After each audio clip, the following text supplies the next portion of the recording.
In this video, we'll be going over the best feats, just generally the best ones in all situations, but mainly combat because that's what people care most about when it comes to the best feats. And at number 10, we have Observant, a feat that's not actually super useful in combat at all.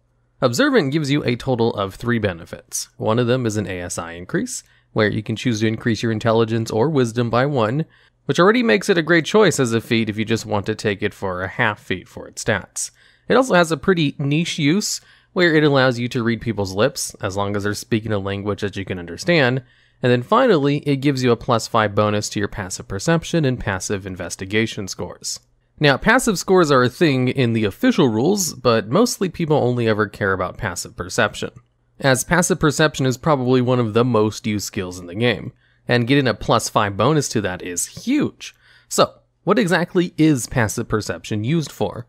Well, passive perception is what determines if your character notices secret trapdoors, traps, enemy parties while traveling, and is the number enemies have to beat if they want to sneak up on you. If you have a high enough passive perception, you can't really fall for traps inside of a dungeon, and you'll pretty much always notice secret doors, if you're just walking through it normally. It's an incredibly overpowered stat to have a high stat of, and it can completely trivialize a lot of official content. So, with a +5, assuming the character who has Observant has a wisdom score of 20, this one feat would allow them to have a passive perception of 20.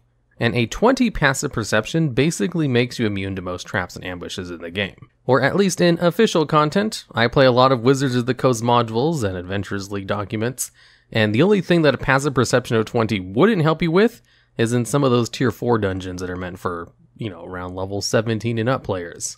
Although that's assuming no proficiency in perception. Once you add your proficiency bonus, if you take one of the many ways to gain proficiency in perception, this could allow you to go up to crazy levels of passive perception. On the most extreme example, if you're a tier 4 party, you'll have a proficiency bonus of +6, so with Observant and a 20 wisdom, that's 26 passive perception. And if you're an expert in it, that's 32 passive perception. Basically, if you really want to piss off the DM and completely trivialize all other dungeons, this is the skill to pick. Because you know a feat is powerful if it's strong enough to annoy a DM. Because also, remember, when you perform a stealth roll, all you have to do is roll higher than your enemy's passive perceptions. And if you have an incredibly high passive perception, that can be very difficult for anything to sneak up on your party. Although the reason this skill is at number 10 is because this feat is not useful in combat. A +5 to a really good out-of-combat skill is amazing, but it won't help you do more damage, well besides the point to your int or wisdom. I will say though, the ability to read lips has come in handy at quite a few occasions where a couple of the players who have taken this skill in some of my games. So, even that part of the feat is good. And the rest of it just barely makes it to the top 10 list when compared to some of the probably overpowered ones that are going to be at the higher spots on this video. And at number 9, we have Alert. This is another one like Observant where it gives you a really powerful bonus to a pretty useful skill. This time, a +5 bonus to your initiative. You also gain the ability to not be surprised while you're conscious, and makes it so creatures can't gain advantage on attack rolls against you if you can't see them, which means invisible targets don't gain advantage when they battle you. Now, at first glance, it might seem like the reason this one's on this list is for that +5 to initiative. But really, the powerful feature about this feat is the ability to not be surprised. Losing the first round of combat because you're surprised can be devastating in some situations. I personally lost a character due to a surprise round. And as long as you're not asleep, this feat will prevent that from happening. This is another one of those where it's super annoying to a DM if a player has this feat, which of course means it's a really good feat to have. But also we round back to that +5 to initiative. This can make sure you go first in initiative order pretty frequently, if not all the time. And if your entire party has the Alert feat, they'll basically all go before any of your enemies can, because none of them can roll as high as someone with Alert. I remember running an epic level campaign where basically everyone had this feat. And most of the bosses would be at half health by the time they took their first round in combat, while already out of legendary resistances. And as long as a single person has Alert in your party, it's very easy for them to just warn everyone else if you're about to be surprised. That way you really don't have to worry about surprise rounds as long as at least one person has Alert. Although I should mention this doesn't guarantee that the rest of the party can't be snuck up on. If your DM has a group sneak up on you by coming out of the ground or jumping off the walls right next to you, you wouldn't reasonably have enough time to alert the rest of your party to avoid all of them being surprised, as based on the rules of surprise, it is possible for some party members to not be surprised while others are during that first round of combat. Now, unlike Observant, Alert does have some combat uses because of the +5 bonus to initiative, which is why it takes a slightly higher spot, although both of these feats kind of serve a similar purpose. So, you want to not be surprised by something and have a combat bonus, then Alert is the one to take. Although, if you want to be incredibly useful outside of combat and want to increase your Wisdom or Intelligence score by 1, then Observant is the better choice. And at number 8, we have Magic Initiate. This is a feat that allows non-spellcasters to learn how to cast 3 spells, 2 cantrips and 1 first level spell. But there are some restrictions to the spell. You can only pick spells from a single class, so you have to pick which of the spellcasting classes you want to choose, and then you're only allowed to pick your 2 cantrip spells from that class's list of spells. And the first level spell you pick has an extra feature to it, where you're able to cast it at least 1 time per day without having to use a spell slot, which basically means a non-spellcaster gets to use it, and a spellcaster gets an extra use of it. And if you're a non-spellcaster, the best spell to pick for this feat is the Find Familiar spell. This is just kind of the best level 1 spell to cast if you can only cast a single spell per day, as it gives you a familiar that doesn't have a duration, so you just keep it as long as you're able to keep it alive, and has a whole bunch of combat and exploration utility, as long as you pick the owl as your companion. During combat, you can have the owl go in and give you the help action and then fly out without getting hit thanks to its flyby ability, which will give you advantage on your attack if you're able to control the familiar before a round in combat, or to give advantage to someone else. Either way, you're using the owl to give advantage to something which is useful. It's also really useful for scouting out ahead, as the owl has a bonus to its stealth score, has keen hearing and sight, which gives it advantage on most of its perception checks, and of course has the ability to fly, which means it's real easy to keep it out of danger because flying is really good in D&D. And then of course for your 2 cantrips, you can just take 2 of the really useful wizard cantrips, like Prestidigitation, or Firebolt if you want damage. Doesn't really matter, but if you want to pick the best cantrips, I would suggest watching my video on the top 10 best cantrips, or maybe the video on the top 10 best level 1 spells. Both of those very good videos to watch if you choose to take Magic Initiate. And Magic Initiate is taken a lot because having access to 1 spell per day is just incredibly useful in a whole bunch of different classes. Even if you don't take it in order to pick Find Familiar, sometimes just having an extra use of Shield for that +5 AC bonus can be pretty useful, or picking up Healing Words so you can always have access to an emergency healing in case a party member goes down, and etc, etc.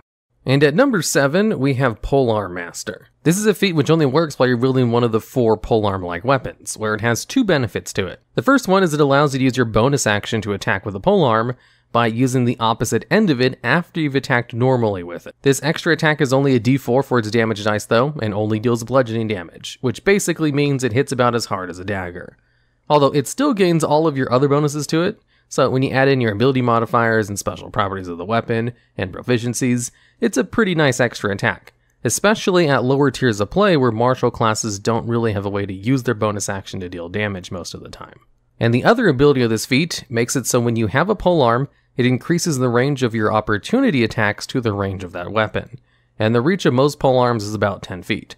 So this makes Polearm Master incredibly good for a tank-like character to have, if they combine it with another feat called Sentinel, which has the effect that if you hit someone with an opportunity attack, their speed is reduced to 0 for the rest of that turn. So Polearm Master can basically allow you to stop creatures from going into the back line to attack a squishy spellcaster or a ranger, and this is mainly why Polearm Master is taken, to be comboed with Sentinel. And with the amazing reach, Polearm Master is really easy to almost always get off an opportunity attack with this combo, while also getting extra damage in the early tiers of play thanks to that bonus action attack it gives you.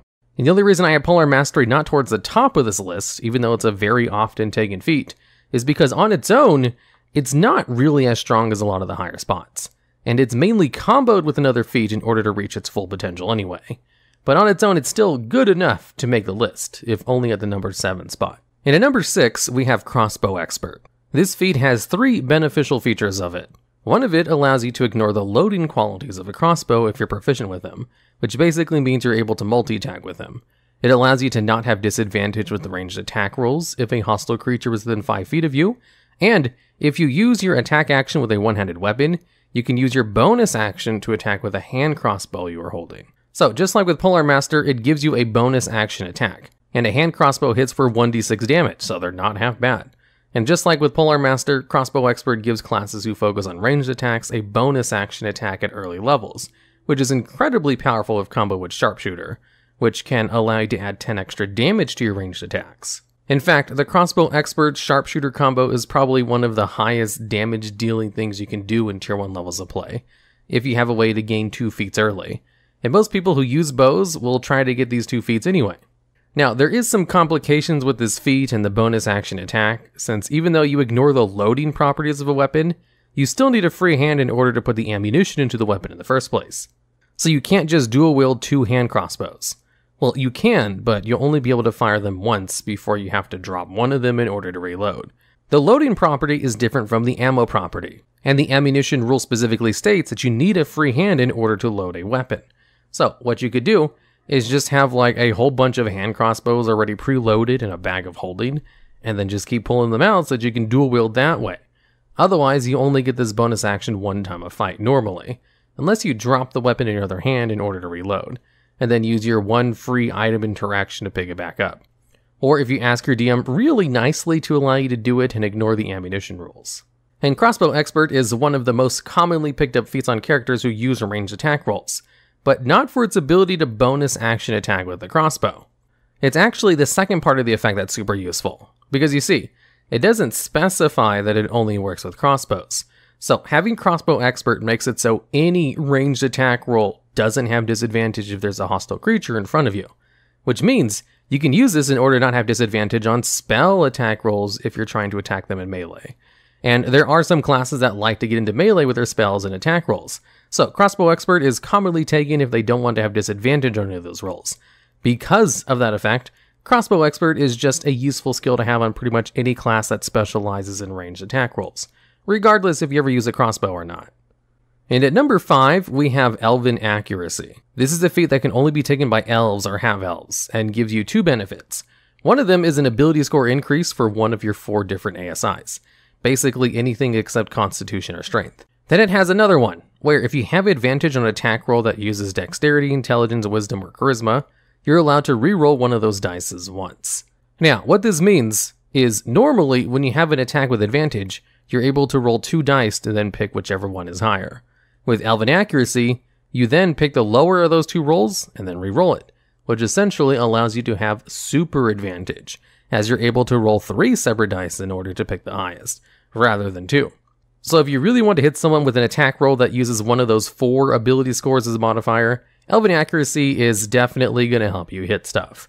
In fact, Elven Accuracy is commonly banned in most games, because of its supposed overpoweredness with the ability to increase your chance to hit.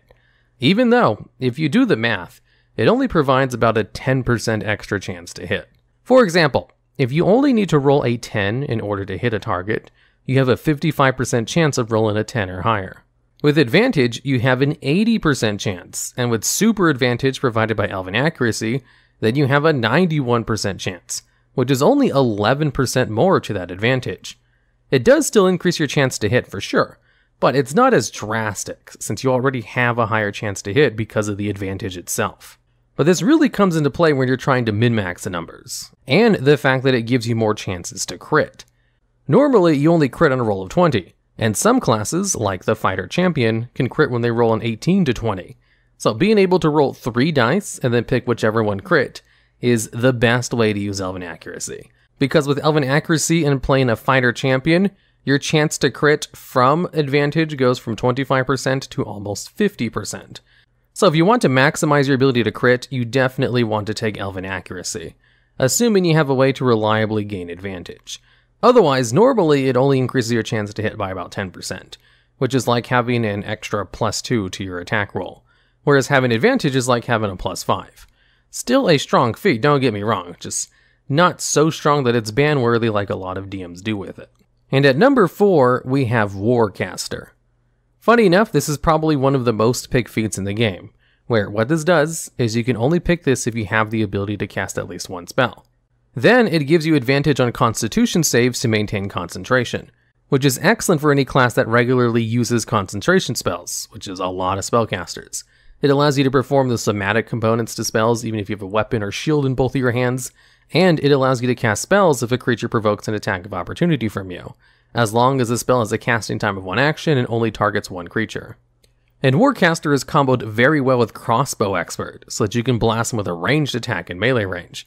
Or if you're playing some kind of battle mage, you could use spells like Booming Blade, or just use a touch range spell like Shocking Grasp or Inflict Wounds. This is an excellent way to be able to cast spells outside of your turn. So part of the reason this feat is so commonly taken is because all 3 of its features are incredibly useful. Being able to gain advantage on concentration saves is huge, because remember with constitution saves, if you're concentrating on a spell and you have to perform one of the saves if you take damage, the DC of that is 10 or half the damage, whichever is higher.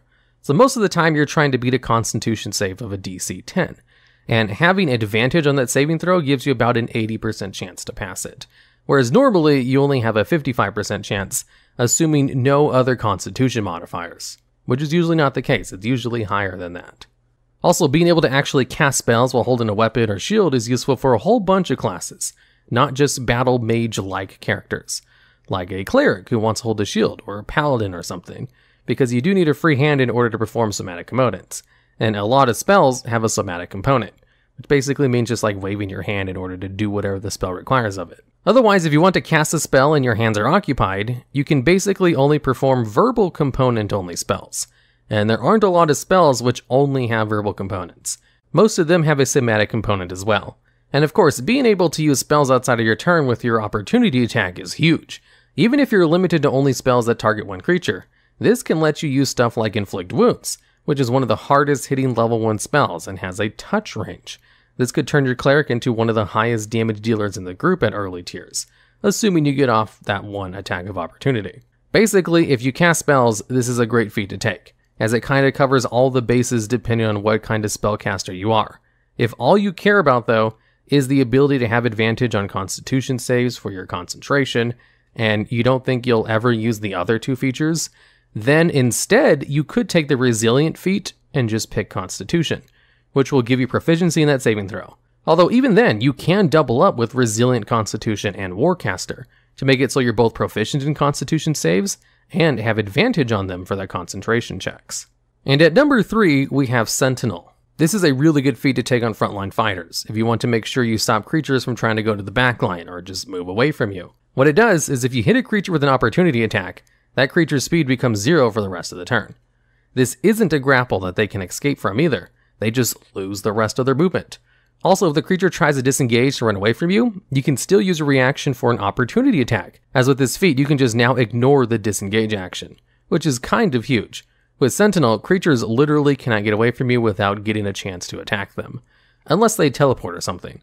And also, if a creature within 5 feet of you attacks a different target other than you, you can use your reaction in order to attack them. So if an opponent stays close to you and attacks anyone but yourself, it'll basically make sure your reaction is always used for some kind of attack.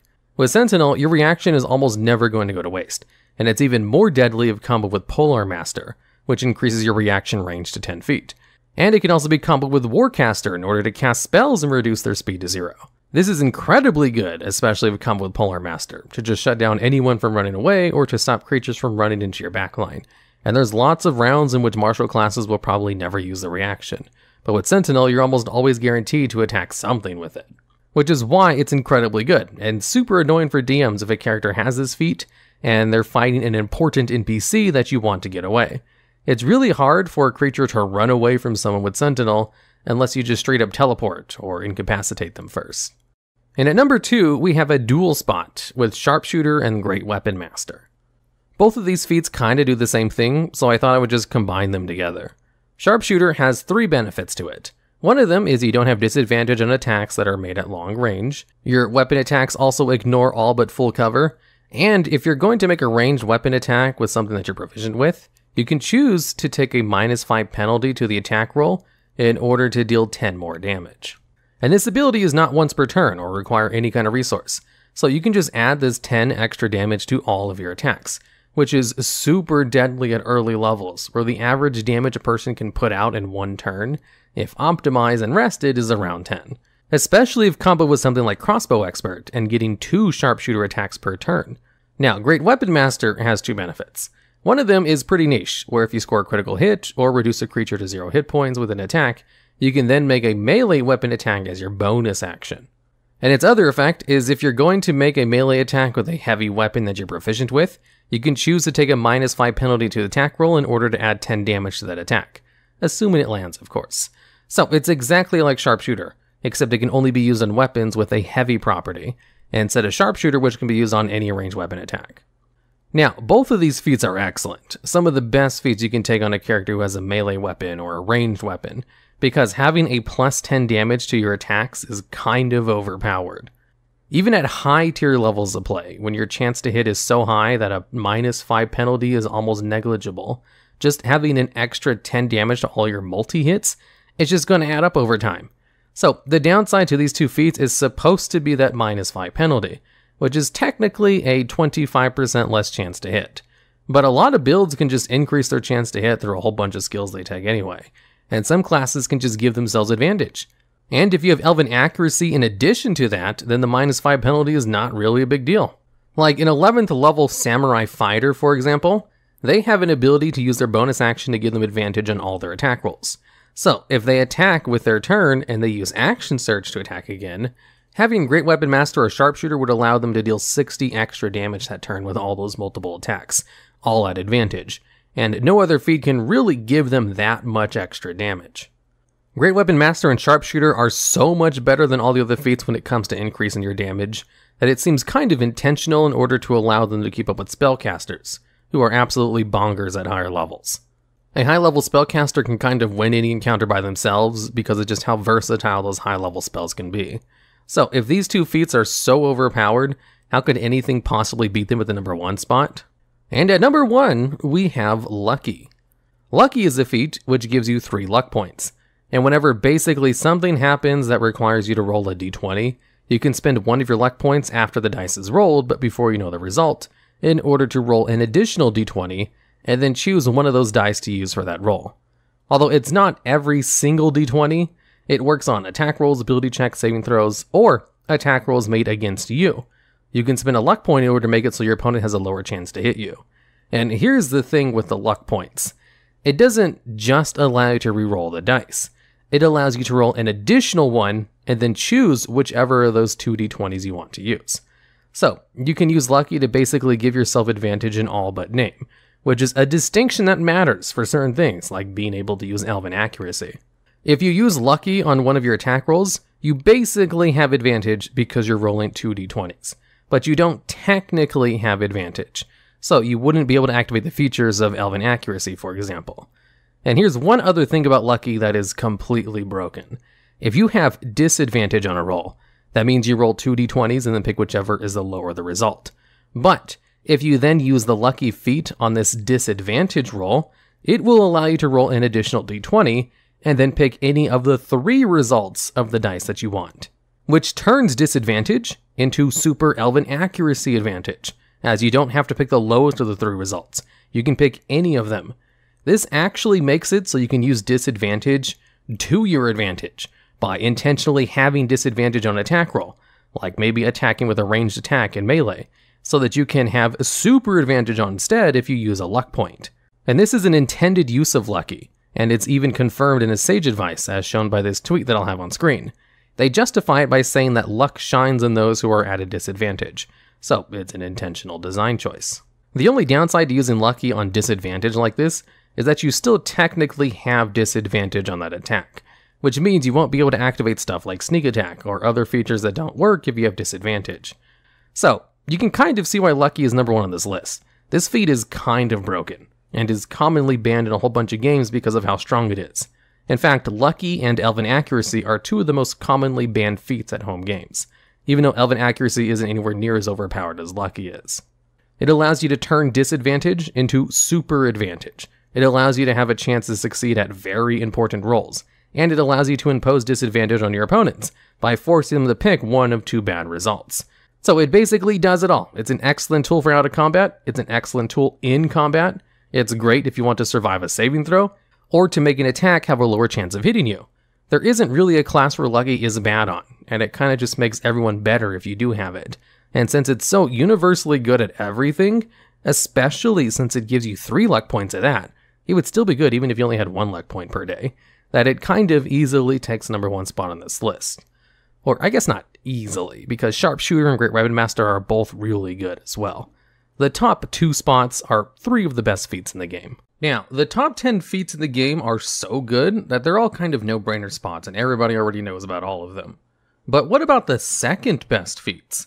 In this list, we'll be going over 10 of the best feats which are not overpowered like the top 10, and could be considered in the top 20. And at number 10, we have the Chef feat from Tasha's Cauldron of Everything. The Chef feat gives you a whole bunch of benefits at once. It basically increases your Constitution or Wisdom score by 1, gives you proficiency in cooking utensils, and gives you 2 special abilities you can use on a short or long rest that allow you to heal and give temporary hit points. The ability on a short rest allows you, as part of the short rest, which means you still gain the benefits of the short rest yourself, to cook some special food for your party, so that anyone who spends a hit die in order to regain hit points restores an additional 1d8 hit points. Now, just a reminder about short rests, you have to spend an hour uninterrupted basically doing light activity, and if you're able to do the whole hour uninterrupted, you're able to spend any number of your hit die in order to heal yourself, plus your Constitution. And this is the main purpose of a short rest, so that you can heal out of combat by spinning your hit die, and you gain 1 hit die per level that you have. And there's also a lot of class features which regain their charges after a short rest, like Warlocks getting all their spell slots back. And if you're in a campaign where you're regularly taking short rests, like in a dungeon crawl, then you'll find out very quickly that your hit dice are usually not enough to get you back to full health. So being able to give everyone in your party essentially an extra hit die every time you take a short rest, because this is not once per day, is actually a pretty decent chunk of healing. Now, technically, there's a limit to the amount of people you can actually give the benefit to, where it's only 4 plus your proficiency bonus, but with the average party size being less than 5 people, even the minimum amount allows you to basically give this benefit to all your player characters. And this is only a third of what the ability is able to accomplish. There's also the ability where, during a long rest, you can spend 1 hour cooking in order to create a number of treats equal to your proficiency bonus, which can be eaten by any creature you want as a bonus action in order to grant them temporary hit points equal to your proficiency bonus. Now, in early levels, your proficiency bonus is only going to be around 2 or 3, so generally this is only going to provide less than 5 temporary hit points. But these temporary hit points last all day until your next long rest, or until the points themselves are used up. They can also be used as a bonus action, which means you can eat them in combat in order to gain a little bit of buffer in case you're in danger. As not every class has access to something that grants them temporary hit points, being able to have any extra hit points at all is better than none. And having this neat bonus on top of a half ASI, as you can increase your Constitution or Wisdom by 1, in addition to a really good short rest ability, just makes Chef a very versatile feat option, which is absolutely worth the spot in a dungeon crawl style game for at least one person to have it. There are a lot of games which rarely take short rests though, which definitely diminishes the best portion of this feat's ability. But even then, the other 2 parts of this ability are good as well, so you can't really go wrong with it. And at number 9, we have Piercer. This is a feat from Tasha's Cauldron of Everything, which has the ability to increase your strength or dexterity by 1, allow you to reroll the damage die of an attack that deals piercing damage once per turn, and gives you the ability where if you score a critical hit with something that deals piercing damage, you can roll 1 additional damage die when determining the extra piercing damage the target takes. So it's basically like the half-orc racial ability, except for any race, as long as you're dealing piercing damage, of course. Now, this is one of the few feats which just straight up increases the damage of your character, and since it provides an ASI bonus which is directly related to stats which would also contribute to dealing piercing damage, it seems like a no-brainer choice. Every time you crit with a longbow or heavy crossbow, you're dealing an additional 1d8 or 1d12 damage, which is pretty good. Also, being able to reroll one of your damage die every turn can allow you to turn low rolls into higher ones, which is a pure increase to your damage, and is basically the full effect of the feat Savage Attacker. So basically, you get the Savage Attacker feat in addition to the half-orc racial Savage Attack, and a +1 to your strength or agility, which really just goes to show how terrible the Savage Attacker feat is, where its whole benefit is applied to just a third of a different feat, even if it is only for piercing damage. However, the reason Piercer wasn't in the original top 10 is because if you're using piercing damage with, say, a ranged weapon, both Sharpshooter and Crossbow Expert are some of the best feats in the game, period, and can provide the most amount of extra damage to a ranged attack that uses piercing damage. To the point where Piercer would just be a little bit too far down in priority if you just wanted to increase the damage of your ranged weapons. Although, if you're not a ranged weapon user, and maybe a rogue using a rapier, then Piercer is one of the few ways to actually increase the damage of that style of fighting. even if it's not as much as Crossbow Expert or Sharpshooter. Definitely a solid feat for increasing your damage, a lot better than Crusher or Slasher, which are similar feats to Piercer, only with slashing and bludgeoning damage components, but with effects not as good as Piercer, as it's definitely the best of the 3 specific types of damage feats. And at number 8, we have Eldritch Adept. This is another feat from Tasha's Cauldron of Everything. This one's pretty simple in the fact that it just allows you to pick one Warlock Eldritch invocation, just as long as that invocation has absolutely no prerequisites. Now, an invocation is a feature of the Warlock class, where every couple of levels they gain a new passive skill which they can pick from their invocation list, which allows them to customize their Warlock to be different from each other, because there is a long list of Eldritch invocations you can pick from. And one of the best invocations is one that increases the damage of your Eldritch Blast by your spellcasting modifier. Although, you can't take that one with Eldritch Adept because it's very strict in the fact that you can't pick a feat which has any kind of prerequisites at all, even if you easily meet the conditions for that prerequisite, like knowing how to use Eldritch Blast. So, the amount of Eldritch invocations you can pick from is actually kind of limited, because the majority of them have prerequisites, as they're usually simple stuff like being able to use an ability, have a specific level, or just having a subclass in Warlock. And of the invocations which have 0 prerequisites, that invocation needs to be better than a normal feat in order to be worth taking the Eldritch Adept feat for it. And luckily, there are a couple of Eldritch invocations which are pretty decent, with definitely the standout one being Devil's Sight. Devil's Sight allows you to see in both regular and magical darkness out to 120 feet. And there's very few things in the game which grant you the ability to see through magical darkness, which is incredibly useful if combined with the 2nd level spell Darkness, which can turn a 15-foot radius sphere into magical darkness for up to 10 minutes. So if you create a patch of darkness, you can just go inside of it and basically have advantage on all of your attacks if the creature you're attacking can't see through the darkness, as well as giving attackers disadvantage against attacks against you since they can't see you in the darkness. Alternatively, you can just cast darkness on your weapon and carry this sphere of darkness around with you so that you're more mobile, with having this permanent advantage in protection. Although there is a downside to darkness, where it's kind of a selfish spell, as unless allies also have Devil's Sight, then the darkness is going to negatively impact them, so it has to be used carefully. But Devil's Sight is an absolute great Eldritch invocation to take, but it's not the only one you can pick up, it's just the only one that's good enough to be worth the feat for. You also have access to Mask of Many Faces, so that you can gain an unlimited use of Disguise Self, and Fiendish Vigor, so that you have an unlimited use of the False Life spell, to grant you a permanent temporary HP boost every time you enter a new battle. Although, those 2 invocations are not worth giving up a feat for, as if you want to increase your survivability, you can simply take the Tough feat instead, and gain more hit points than Fiendish Vigor can grant you temporarily. And being able to cast Disguise Self an unlimited amount of times is too niche to be useful in every campaign. So unless you're really going to get mileage out of being able to cast Disguise Self all the time, it's also not worth taking up a feat for. Although, getting Devil's Sight is. So, Eldritch Adept is basically on here because Devil's Sight is one of the options you can pick up. And at number 7, we have Fey Touched, another feat from Tasha's Cauldron of Everything. Fey Touch provides you with an ASI score to one of your mental stats, so a +1 to Intelligence, Wisdom, or Charisma. In addition, it gives you the Misty Step spell, which is a 2nd level spell that allows you to teleport up to 30 feet as a bonus action. And then it also allows you to gain 1 1st level spell of your choice, just as long as it's from the Divination or Enchantment School of Magic. And you can cast both of these spells without using a spell slot once per day, and then it allows you to cast them just using your spell slots like normal afterwards, which is not a default of things which grant you the ability to use spells. So that's just a nice bonus, having free access to the Misty Step spell and 1 use of it per day, as it's an incredibly useful spell to have because of just how useful teleporting is in a vast majority of situations, in and out of combat. And the other spell you can pick up is not half bad too, as some of the best 1st level spells to pick with the other options include Hex or Hunter's Mark, if you just want extra damage, Bless, as it's one of the best 1st level spells in the game, Compel Duel to get a target closer to melee range, or Command Spell in order to force the creature to drop their weapon so you can pick it up or kick it out of the way.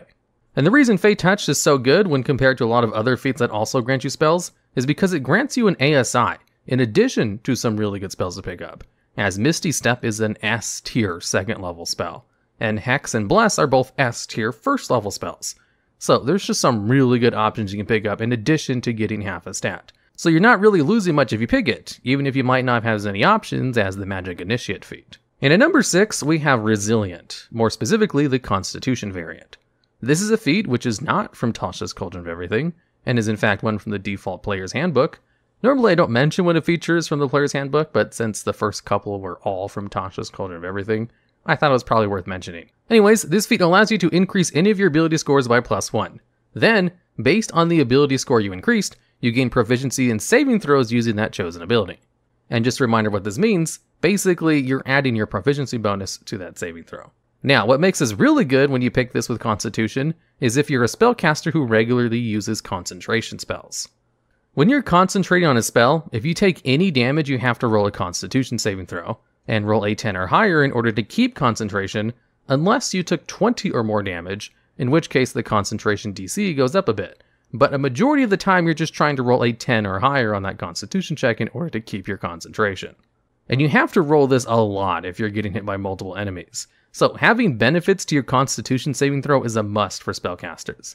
That's why one of the best feats in the game is Warcaster, because that feat gives you advantage on your Constitution saving throws in order to keep concentration. And what's great about taking Resilient Constitution is that it can be taken alongside Warcaster in order to make your Constitution saving throws even better, as it just gives it proficiency and not advantage, which is generally a build that some spellcasters will take. Usually they'll get Warcaster first in order to get advantage on the Constitution saves, then they'll take Resilient Constitution in order to get a proficiency added to that save, which basically means they're going to succeed all their Constitution saving throws every time they have to perform one for a concentration check. And with how many good spells require concentration, it's definitely a really good option to have. However, if you don't want a higher Constitution saving throw, you could also take it in Dexterity, as Dexterity is also really useful for saving throws as a ton of spells target that. In addition to Dexterity just being a power stat and probably one of the best stats in the game. But the real good part of Resilient is that Constitution part, especially with the Warcaster build, which is why it makes this list, but why it wasn't as good as Warcaster, which just gives you advantage in all those saving throws. And at number 5, we have Alert. This feat is pretty simple, just gives you a +5 bonus to your initiative, makes it so you can't be surprised as long as you're conscious, and other creatures don't gain advantage on their attack rolls against you as a result of being unseen by you. Which means if there's an invisible target trying to attack you, they don't have advantage on their attacks, which kind of completely negates the benefit of being invisible. Although unless you're running into a whole bunch of invisible targets, that's more of a neat benefit rather than the reason you take this feat. The real benefit to this feat are definitely that +5 to initiative, and being immune to surprise. Usually in order to gain immunity to surprise, you need a very specific item or play a specific class. This just allows anyone to have it, which is pretty valuable for having your character not die. And also, a +5 to initiative is just very useful in combat as well, because it's going to almost guarantee that you'll be close to the top of the turn order. And if you're constantly going before your opponent in a fight, this just allows you to control the battlefield a lot better. So there's not a lot of real direct combat benefits to Alert, but it is a very nice combat benefit nonetheless, as a +5 is pretty huge to any kind of roll, especially one which is used in every single combat. In fact, there are some builds which require you to go early in initiative, which makes Alert kind of a must-have in those damage scenarios. And at number 4, we have Mobile. This feat increases your speed by 10 feet, allows you to ignore difficult terrain when you're dashing, and makes it so if you do a melee attack against a creature, you can move away without provoking an attack of opportunity for the rest of the turn, whether you actually landed that melee attack or not. So, the really good part about this feat is definitely that 10 feet of extra movement, because that's huge. That's like increasing your speed by 33%, as the default running speed for most characters is 30 feet.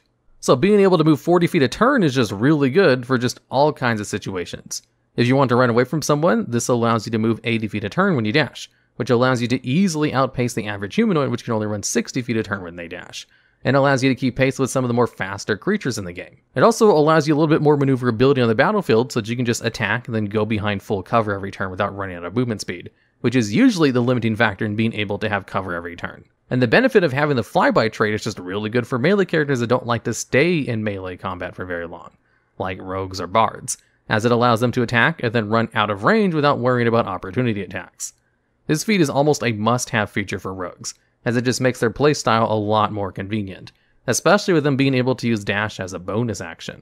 Although having 10 extra feet of movement is just good for any class really, there's only one other feat in the game which increases your movement speed, and that's Squat Nimbleness, which can only be taken by small races and only gives you 5 feet of extra movement speed instead of 10. Although Squat Nimbleness does give you an ASI, which is pretty good too. In fact, Squat Nimbleness was almost on this list because that's actually pretty decent. And at number 3, we have Ritual Caster. This is a feat that can only be taken if you have an Intelligence or Wisdom score of 13 or higher. where basically it allows you to learn 2 first level ritual spells of your choice, just as long as those 2 ritual spells are from the same class. And then when you cast those ritual spells, you use that class's spellcasting ability in order to determine its modifiers if it requires any. It also allows you to add additional spells to this feat, as the feat basically gives you a book which holds the ritual spells in it, in the same way that a wizard might add spells to their spellbook.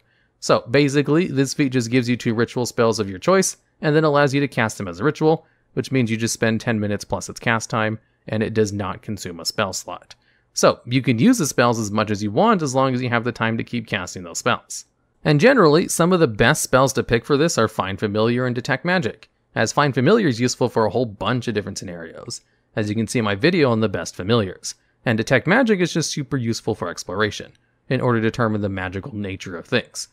Although there are a lot of other really good ritual spells at first level, like Speak with Animals or Comprehend Languages, or some more niche first level spells like Purified Food and Drink or Detect Poison and Disease.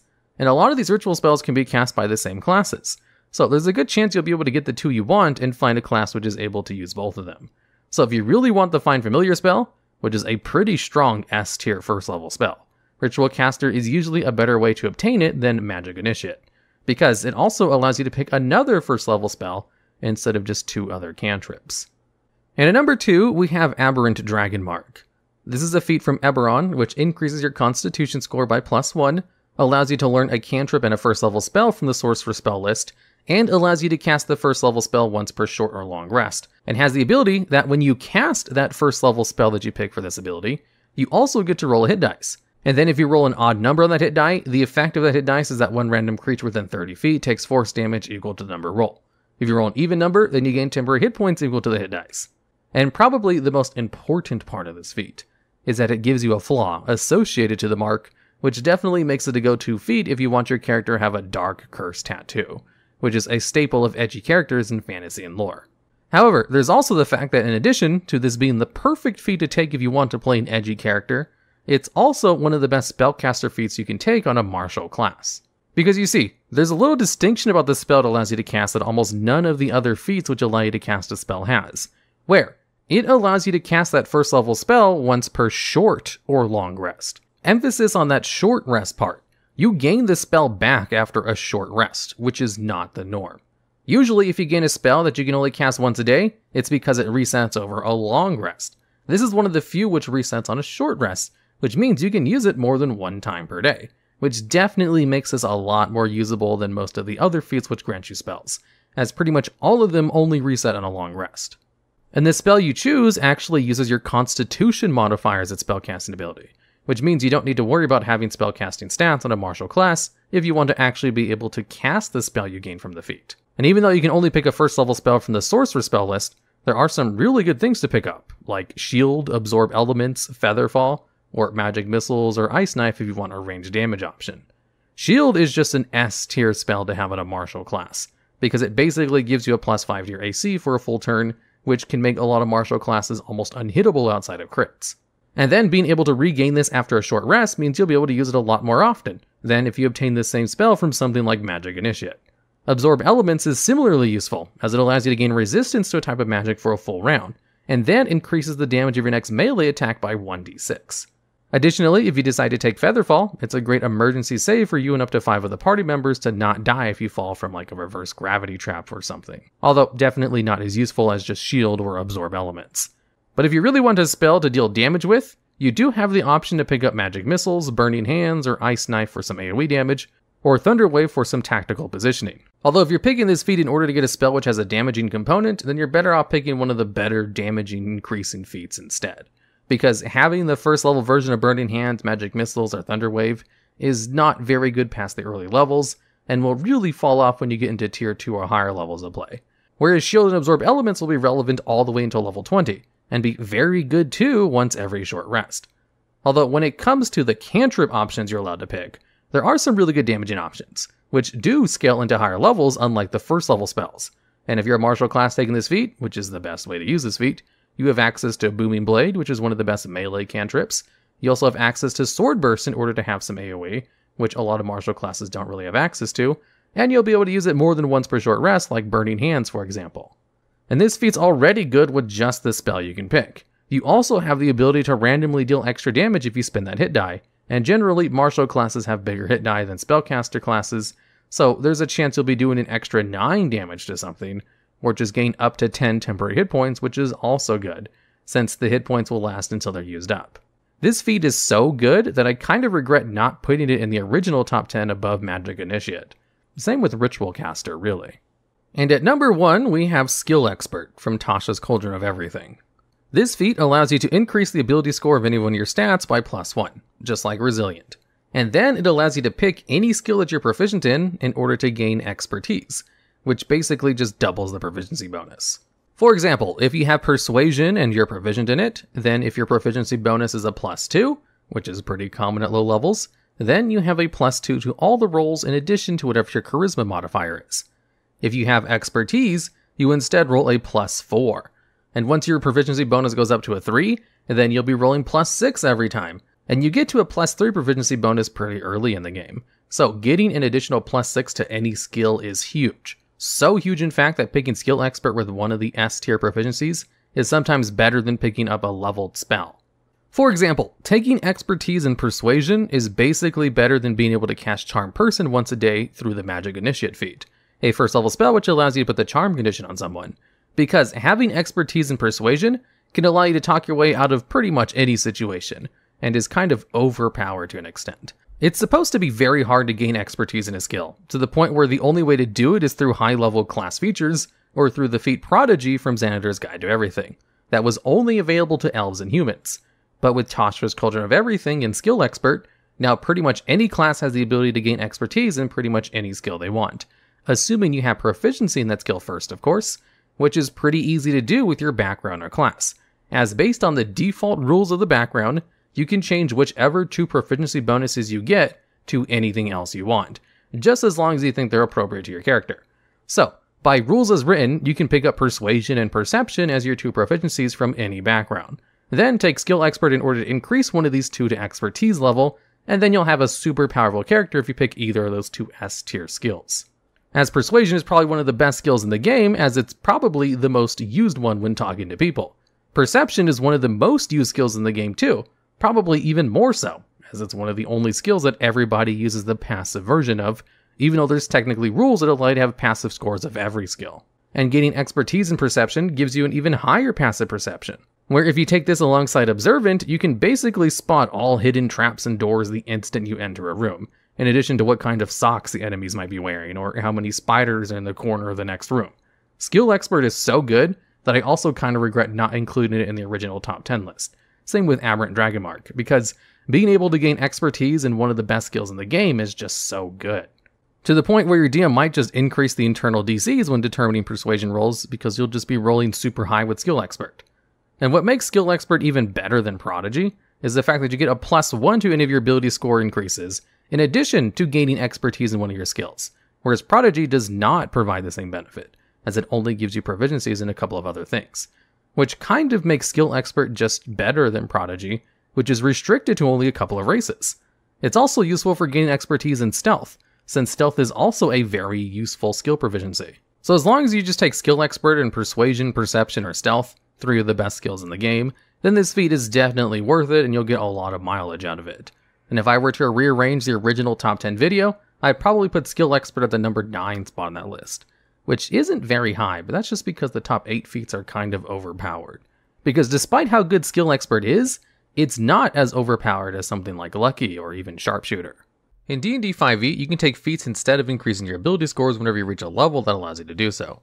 They're used to further customize and build your character in ways that you wouldn't be able to do otherwise. Some can increase your effectiveness in combat by allowing you to bypass resistances when dealing damage, for instance, while other feats might be taken for roleplay and flavorful purposes. In this video, we'll go over feats that don't necessarily increase your damage output, but instead provide more utility and variety to your character as you progress. And at number 10, we have Heavy Armor Master, a feat that's all about mitigating damage while wearing heavy armor. You get to increase your strength score by 1 to a maximum of 20, and you gain the ability to reduce any non-magical bludgeoning, piercing, and slashing damage from non-magical attacks by 3 points. On paper, this feat works extremely well for mitigating damage, and can even save your life in certain circumstances. Since the feat procs every time you take damage from non-magical physical attacks, it's a great way to reduce the amount of damage you take in a single round.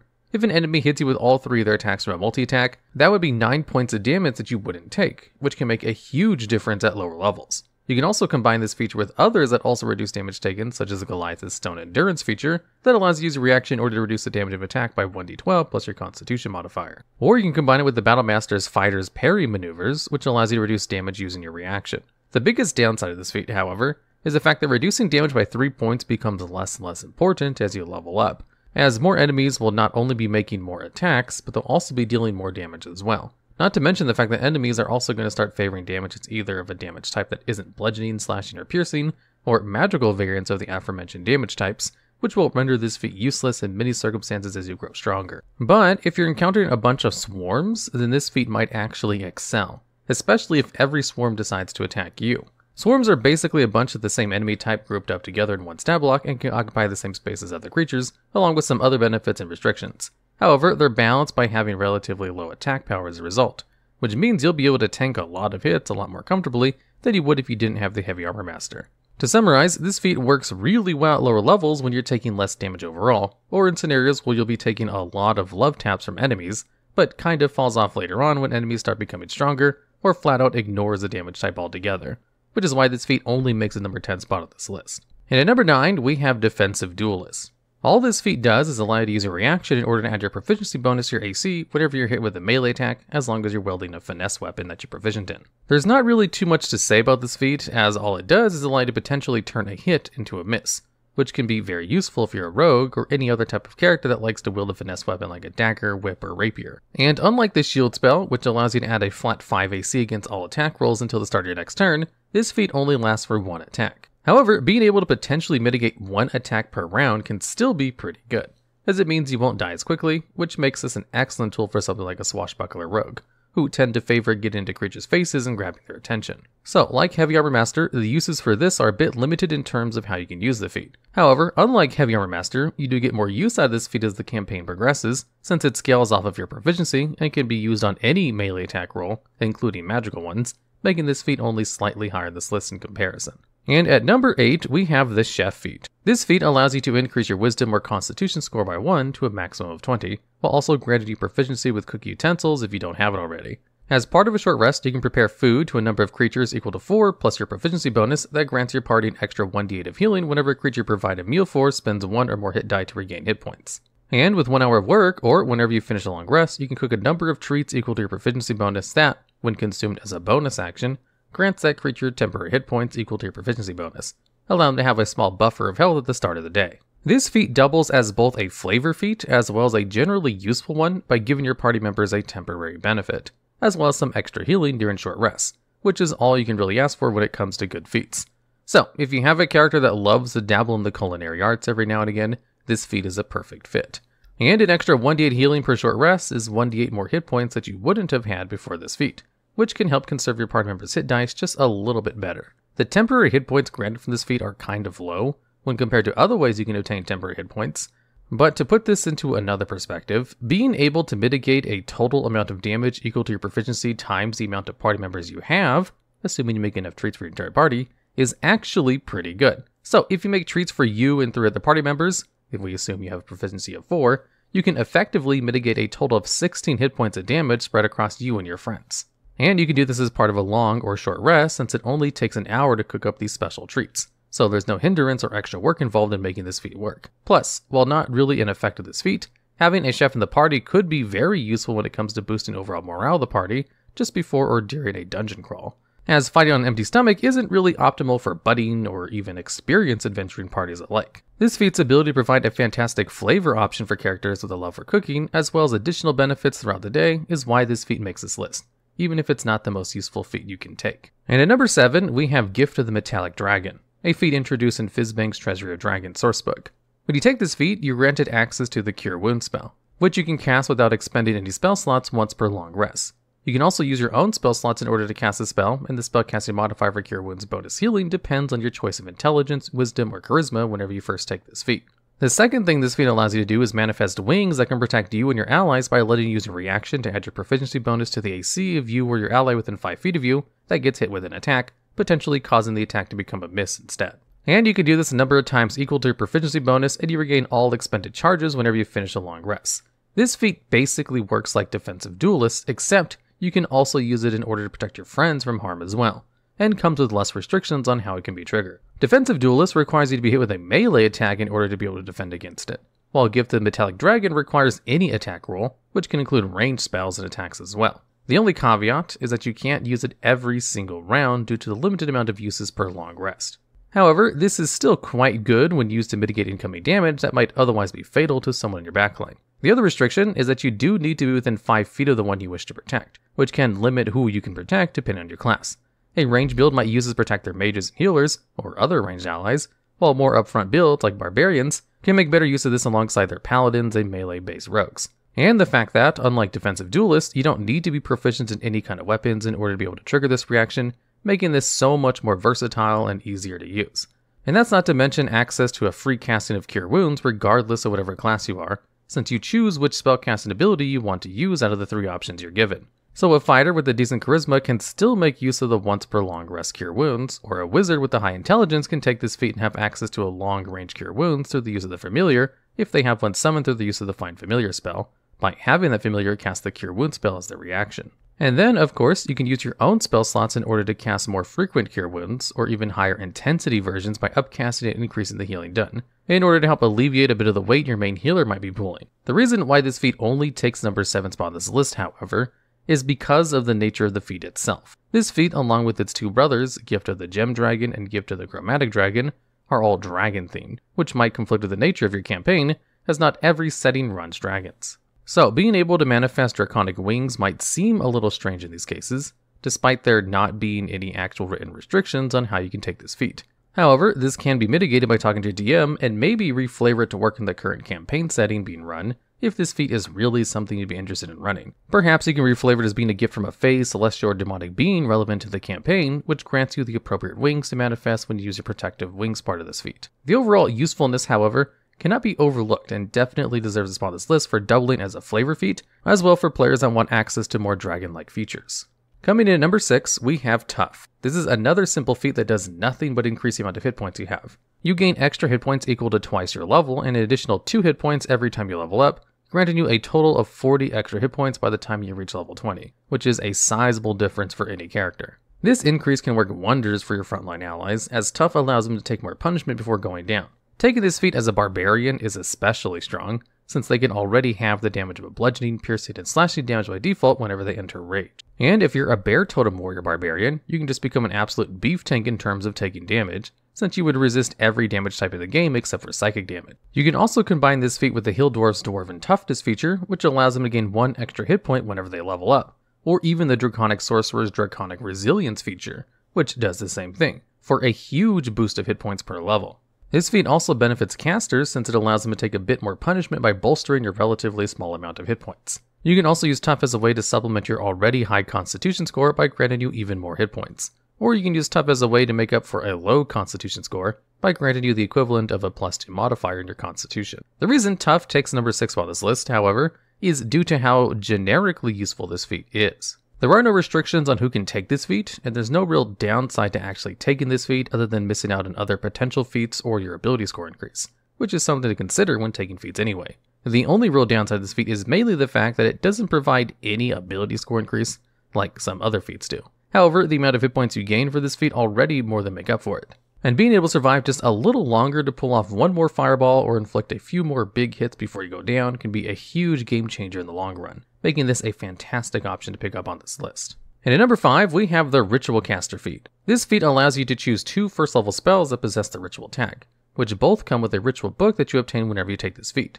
The spells must come from the spell list of one of the classes you choose whenever you take this feat, which are Bard, Cleric, Druid, Sorcerer, Warlock, or Wizard. The class you choose also determines the spellcasting modifiers you'll use whenever you cast these spells. Charisma for Bard, Sorcerer, or Warlock, Wisdom for Cleric or Druid, or Intelligence for Wizard. Additionally, you're able to add ritual spells that you might find in written form, such as a spell scroll or a wizard spellbook out in the open world, but only for spells of the class you've chosen and whose level can be no lower than half of your own level, rounded up. It costs 50 gold pieces per level of the spell to copy down, and the process takes 2 hours per spell level to complete. This is useful if you're playing a class that can't normally cast spells as rituals, such as a sorcerer, or playing a class that can't cast spells at all, such as a fighter or rogue. For sorcerers, you wouldn't need to learn Detect Magic or expend any spell slots to cast it.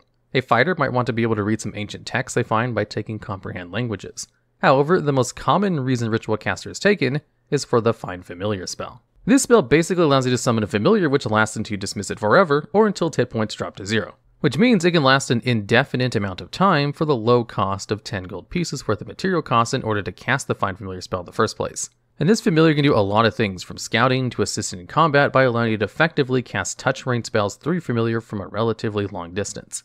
But the most common way most familiars are used is by having them use the help action on their turn during combat in order to allow an ally that goes next to have advantage on their next attack. But the reason Ritual Caster only makes the number 5 spot on this list, despite how good Find Familiar is as a spell, is because this list is about feats that don't affect your damage. And one could argue that Find Familiar, using the help action, can indirectly increase the damage of whoever has advantage on their next attack by turning a miss into a hit, or the act of casting Shocking Grasp to your familiar in order to disable that target's reaction from a distance. All of which can technically be seen as dealing more damage than you normally would have been able to, which isn't quite what we're looking for in this list. Despite this, however, there are still some relatively good, albeit niche, spells you can take with Ritual Caster that make this feat deserving of being on this list regardless. Detect Magic and Identify are both great for determining the properties of magical items without needing to first prepare or learn the spells in the first place, while also conserving spell slots for potential combat or encounters. Tensor's Floating Disc can help transport important goods your party might discover in a dungeon that they normally might be able to carry out themselves. Alarm can be used to help set up a defense system that can alert you and your party members of trespassers in an area, and the list goes on and on. There are also some decent ritual spells you might be able to learn at higher levels that can prove even more useful. At level 6, you can learn the 3rd level ritual spell, Phantom Steed, which allows you to conjure a horse-like creature that you can ride on. It takes on the stats of a riding horse but possesses a speed of 100 feet and can travel 10 miles an hour. This can be a great way to have your Cavalier fighter have access to a mount in places where they normally wouldn't have access to, such as inside certain dungeons or interiors where horses might not be allowed or have a hard time maneuvering. This also just means you don't have to buy or rent a horse to travel on foot to wherever you need to go. And depending on time and how many party members you have, you could potentially provide enough horses for your entire party to ride, since the steed lasts for 1 hour and doesn't require concentration to maintain. Ritual Caster is a feat that has a lot of versatility when it comes to what you can learn from it, which is why this feat is still good enough to sit where it does on this list regardless. And at number 4, we have the Healer feat. This allows you to be more effective with the Healer's Kit by allowing you to restore 1 hit point whenever you use it to stabilize a dying creature, bringing that creature back into the fight if they were down in combat. However, this feat also offers the additional benefit of being able to use your action in order to tend to a creature's wound and heal them for 1d6 plus 4 hit points plus additional hit points equal to the maximum number of hit dice that creature possesses. The only caveat to this feature is that a creature can only be healed this way once per short or long rest. There are 2 things to note about this feat that makes it really good. The first is that it allows you to bring a creature back into fighting condition with very little resources spent, since you only need 1 hit point in order to be able to fight. The second thing is that the healing provided from this feat is actually pretty decent.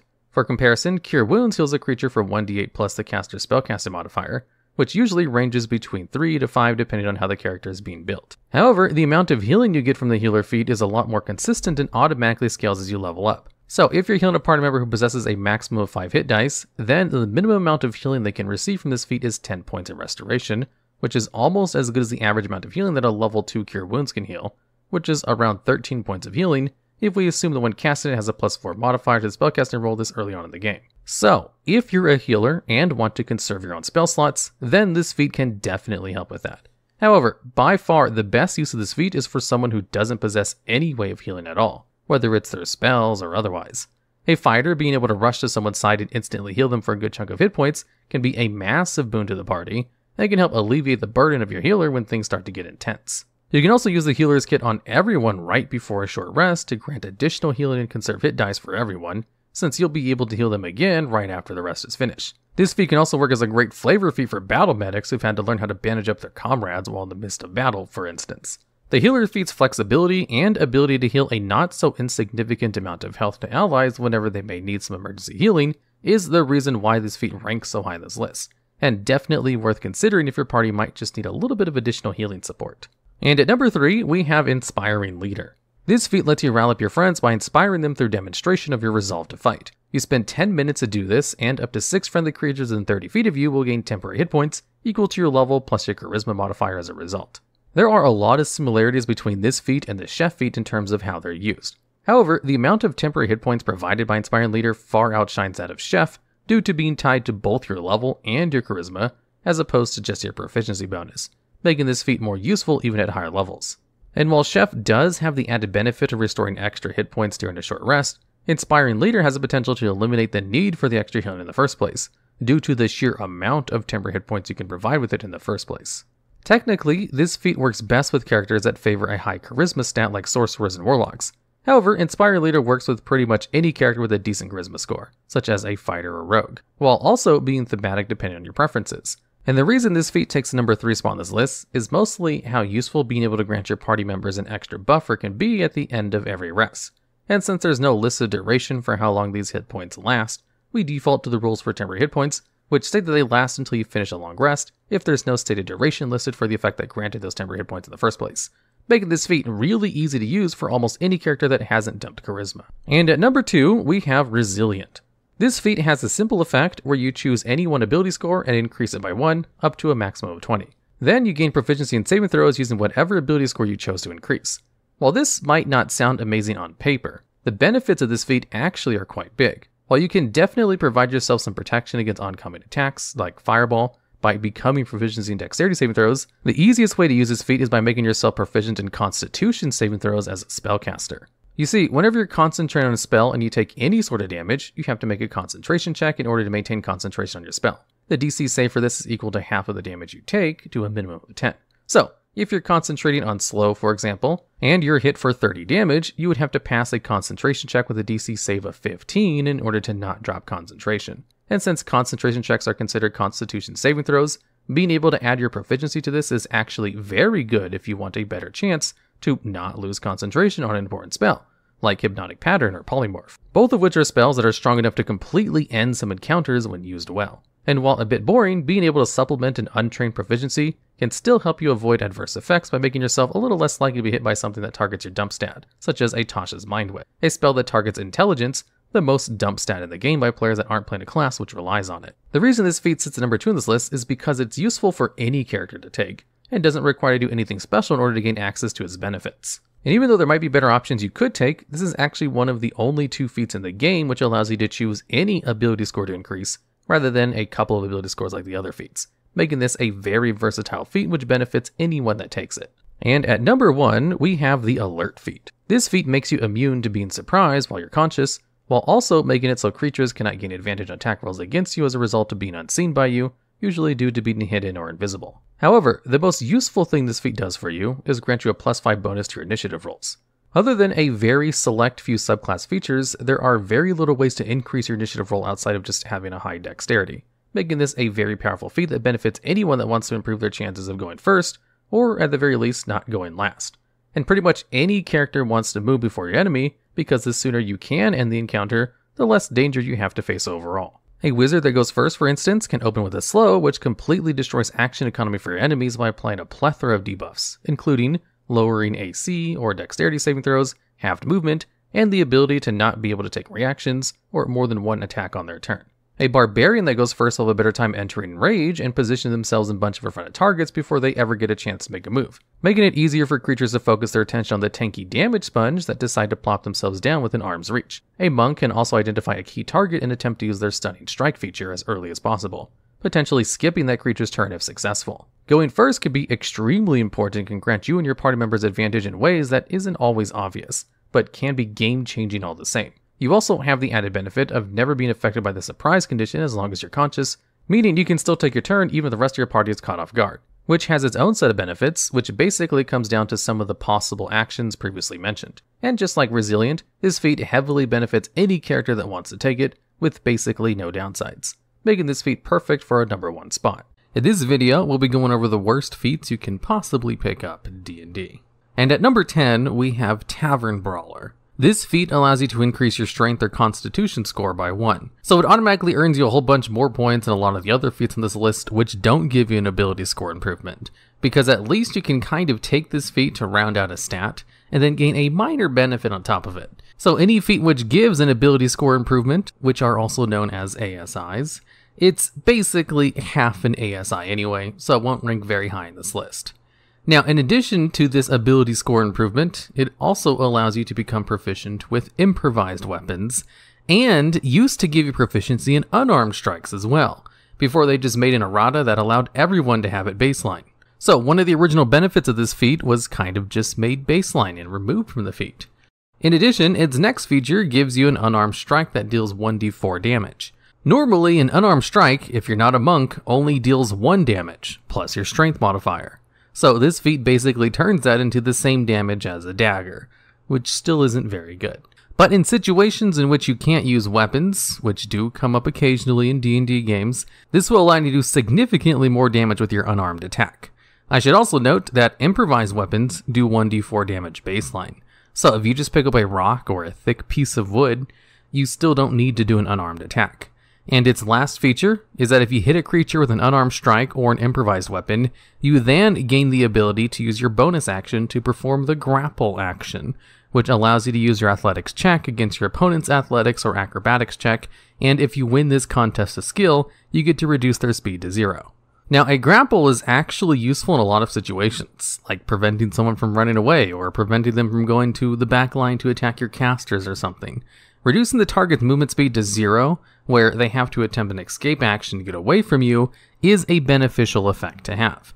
However, the big problem with this is that you have to use an unarmed attack or an improvised weapon in order to be able to use this bonus action. And normally, you don't want to do that, since just using a normal weapon or spell will do more damage. And this is kind of what makes this bonus action grapple kind of useless. This feat is only really useful in incredibly situational circumstances, and even then, not by that much. However, there are some ways you can maybe make use of this.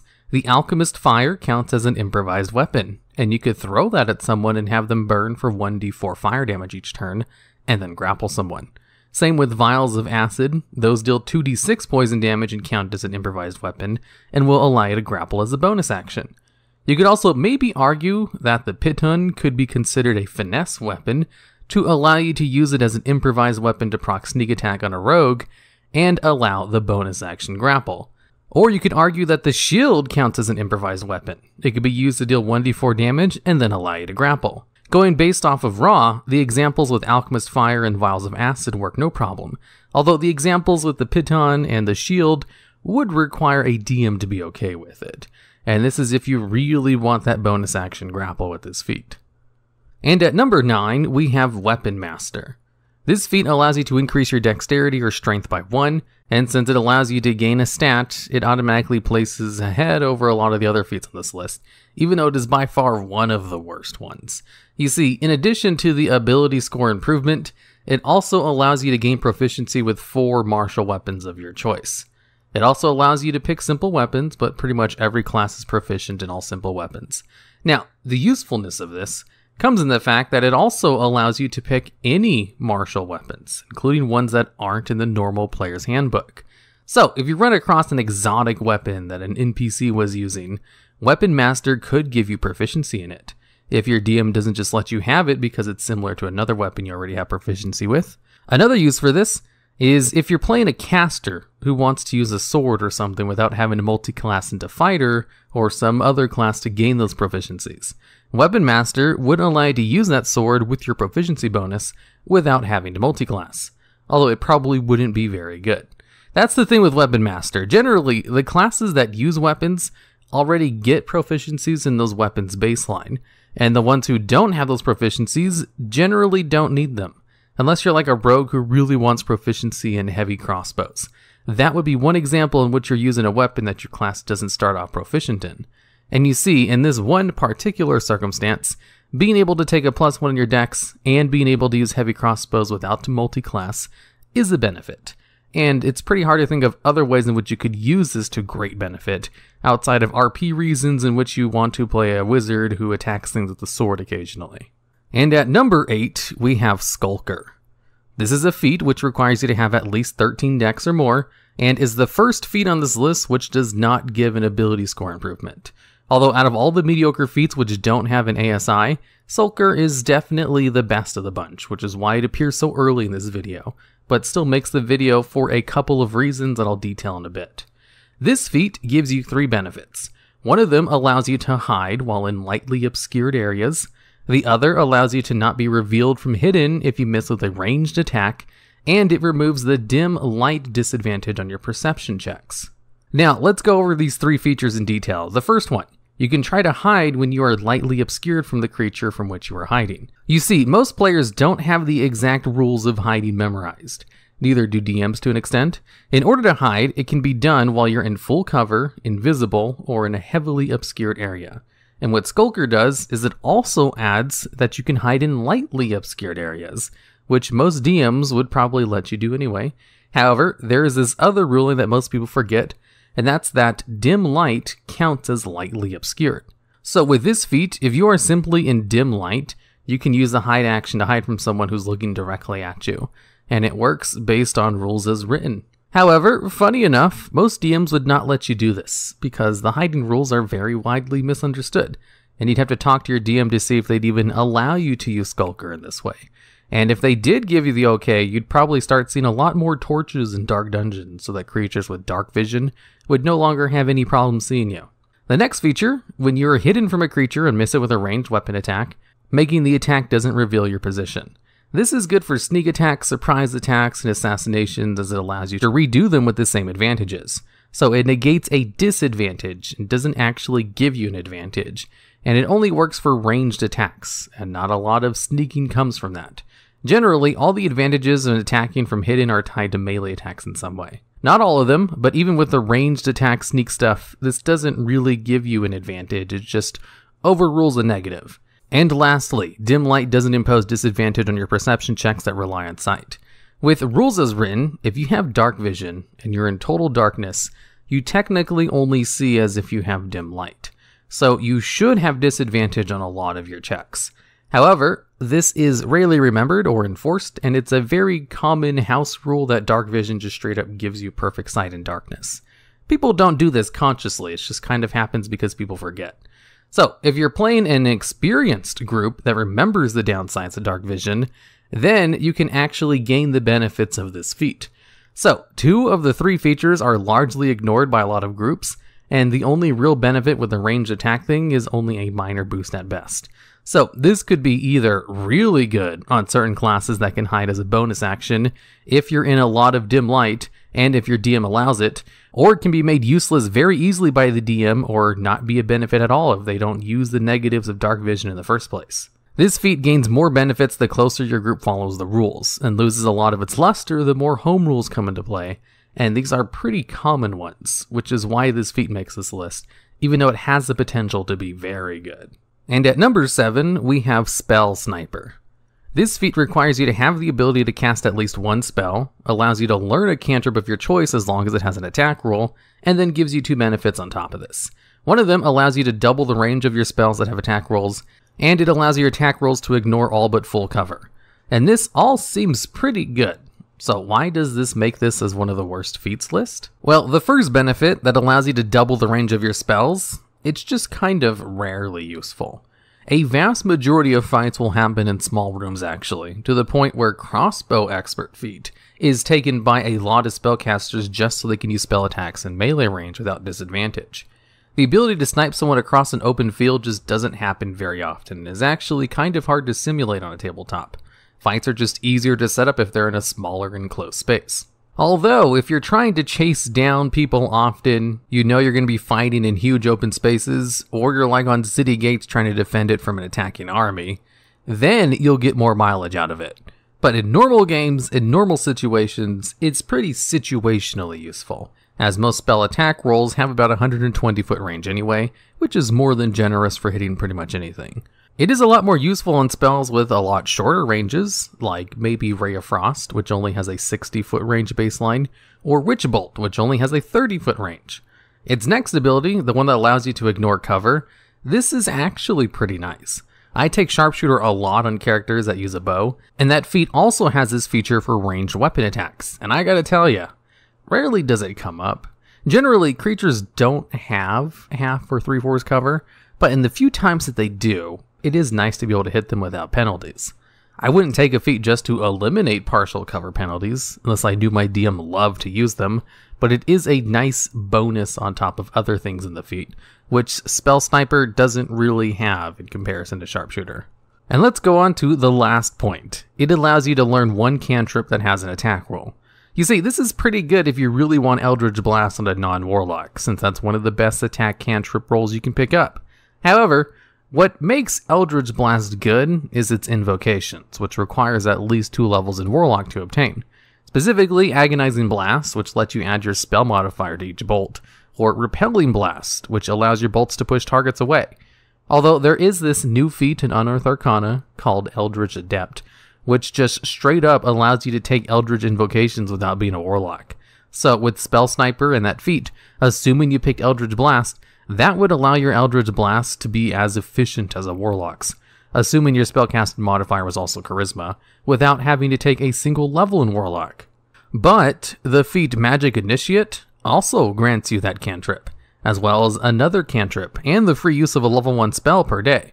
So if all you want is Eldritch Blast, Magic Initiate is better, since having a free use of a level 1 spell per day is more versatile and more useful, depending which spell you pick, even if it does lock you to the Warlock spells if you pick Eldritch Blast as one of your cantrips. And even then, allowing you to pick another useful cantrip as well. But if all you cared about was Eldritch Blast, and you didn't want to play a Warlock, and you were planning on taking the Eldritch Adept feat as well, and playing in a game which allowed the Unearthed Arcana feat, then the ability to cast it at double range and ignoring cover is a nice benefit. And at number 6, we have Dungeon Delver. This feat gives you 4 advantages that are only useful while inside dungeons, kind of. And since the name of the game is Dungeons & Dragons, this feature seems like it would be incredibly useful, when actually it's only normal useful in very specific types of dungeon crawl games, like if you're running Dungeon of the Mad Mage or the Tomb of Annihilation, in which case it's still kind of questionable if you'd want to take this feat or not. Now, what this feat does is it gives you advantage in searching for secret doors, it gives you advantage on saving throws to avoid traps, lets you take half damage from traps, and allows you to travel at a faster pace without penalty to your perception. Now, let's go over all of these traits. The first one, you have advantage on perception and investigation checks to detect secret doors. And only secret doors, as funny enough it doesn't let you find traps easier. That's relegated to a level 2 spell, which no one picks up because it's kinda bad. Now, advantage on looking for secret doors essentially gives you a +5 to your passive perception for that check, which can be useful. There's this one module I ran, which is part of a full campaign released by the people behind D&D, and there is a secret door near the entrance to a large dungeon, which has an incredibly high perception check required in order to find it. And if the party is able to find it, they can essentially skip the entire dungeon and go straight to the end. And when I ran this campaign, they obviously missed this secret door because the check was way too high for their low level. However, if someone had this feat, they probably would have been able to find that secret door and gain a huge benefit out of it. And that would have been the only time they would have gotten use out of that feat in the entire 6+ month long campaign, as a situation like this never happened again. And generally, I wouldn't have advised taking a feat just to skip to the end of a single dungeon, as finding all the other secret rooms was not particularly difficult. The next part, the one that gives you advantage on saving throws against traps and allows you to take half damage from traps, is situationally useful as well. Here's the thing about traps. Generally, the damage they do is not a big deal. Unless you know your DM loves traps and loves to kill people with tons of traps, then his feature is much better in those cases. Although out of all the official modules and other materials I've ran and read through, traps don't really do damage a lot of the time, and rarely do a significant amount of damage, where having resistances to that damage would matter. And also, generally, people get caught in traps outside of combat, so it's very easy to heal up the damage you took or to even just take a short rest to spend some hit dice to heal. And rogues and barbarians basically gain the benefits of this benefit baseline anyway. And lastly, the fourth feature of this, which allows you to travel at a fast pace without a penalty to your perception, is generally not used very much. Most groups kind of handwave travel, or might just have a random encounter or two and then just say you arrive. So this ruling doesn't get used very much, where basically if you're traveling at a fast pace, you have a lower score in your perception checks, which presumably makes it easier to not be surprised by random encounters. It's very common for people to just skip traveling or random encounters, so this last one is kind of useless most of the time. Although in a game where you're following this rule very closely, then this would allow you to travel a lot quicker while being able to have a normal passive perception, which is pretty situationally useful, just like everything else in this feat. And at number 5, we have Medium Armor Master. This feat, if you properly optimize for it, essentially allows you to have the maximum amount of AC that normal armor can provide without a penalty to your stealth checks. But this is assuming you optimize your class for it. Now let's go over what this feat does. Basically, it makes it so medium armor doesn't give you disadvantage on stealth checks, and it increases the benefit you gain from dexterity to 3. In order to understand Medium Armor Master, you really have to know the ins and outs of all the 3 armor types. And to put it as simply as possible, light armor allows you to add your dexterity modifier to your AC with no limit, at the downside of having a low starting AC. Medium armor has a much higher starting AC, but only allows you to add 2 points of your dexterity modifier to your AC, instead of an unlimited amount. And heavy armor has no modifiers, and only provides a high starting AC, with the requirement of having a high straight score to even wear it without penalties. So, Medium Armor Master basically increases the amount of dexterity modifier you're allowed to gain, and even though the prerequisites for this feat is to only have proficiency with medium armor, if you want to have the full benefit of this feat, you're also going to need to have at least 16 dexterity, which is kind of the second requirement for it, and is kind of high.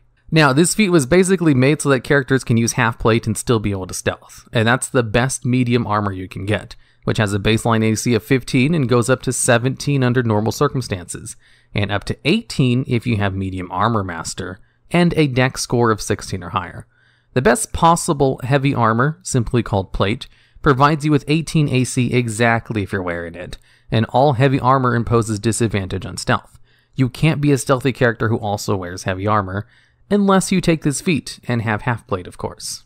So, why is this feat bad exactly?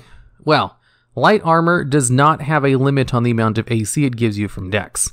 So, under normal circumstances, you can max out at +5 if you have a dex score of 20. The best light armor you can take is studded leather, which gives you 12 AC plus your full dex modifier. So, if you're at max dex, studded leather gives you 17 AC. And if you're at max dex and wearing half plate, you also have 17 AC. And studded leather doesn't give you disadvantage on stealth baseline. It doesn't require any kind of feat to remove penalties. So, for taking Medium Armor Master and having 20 dex, you only get 1 more AC over studded leather.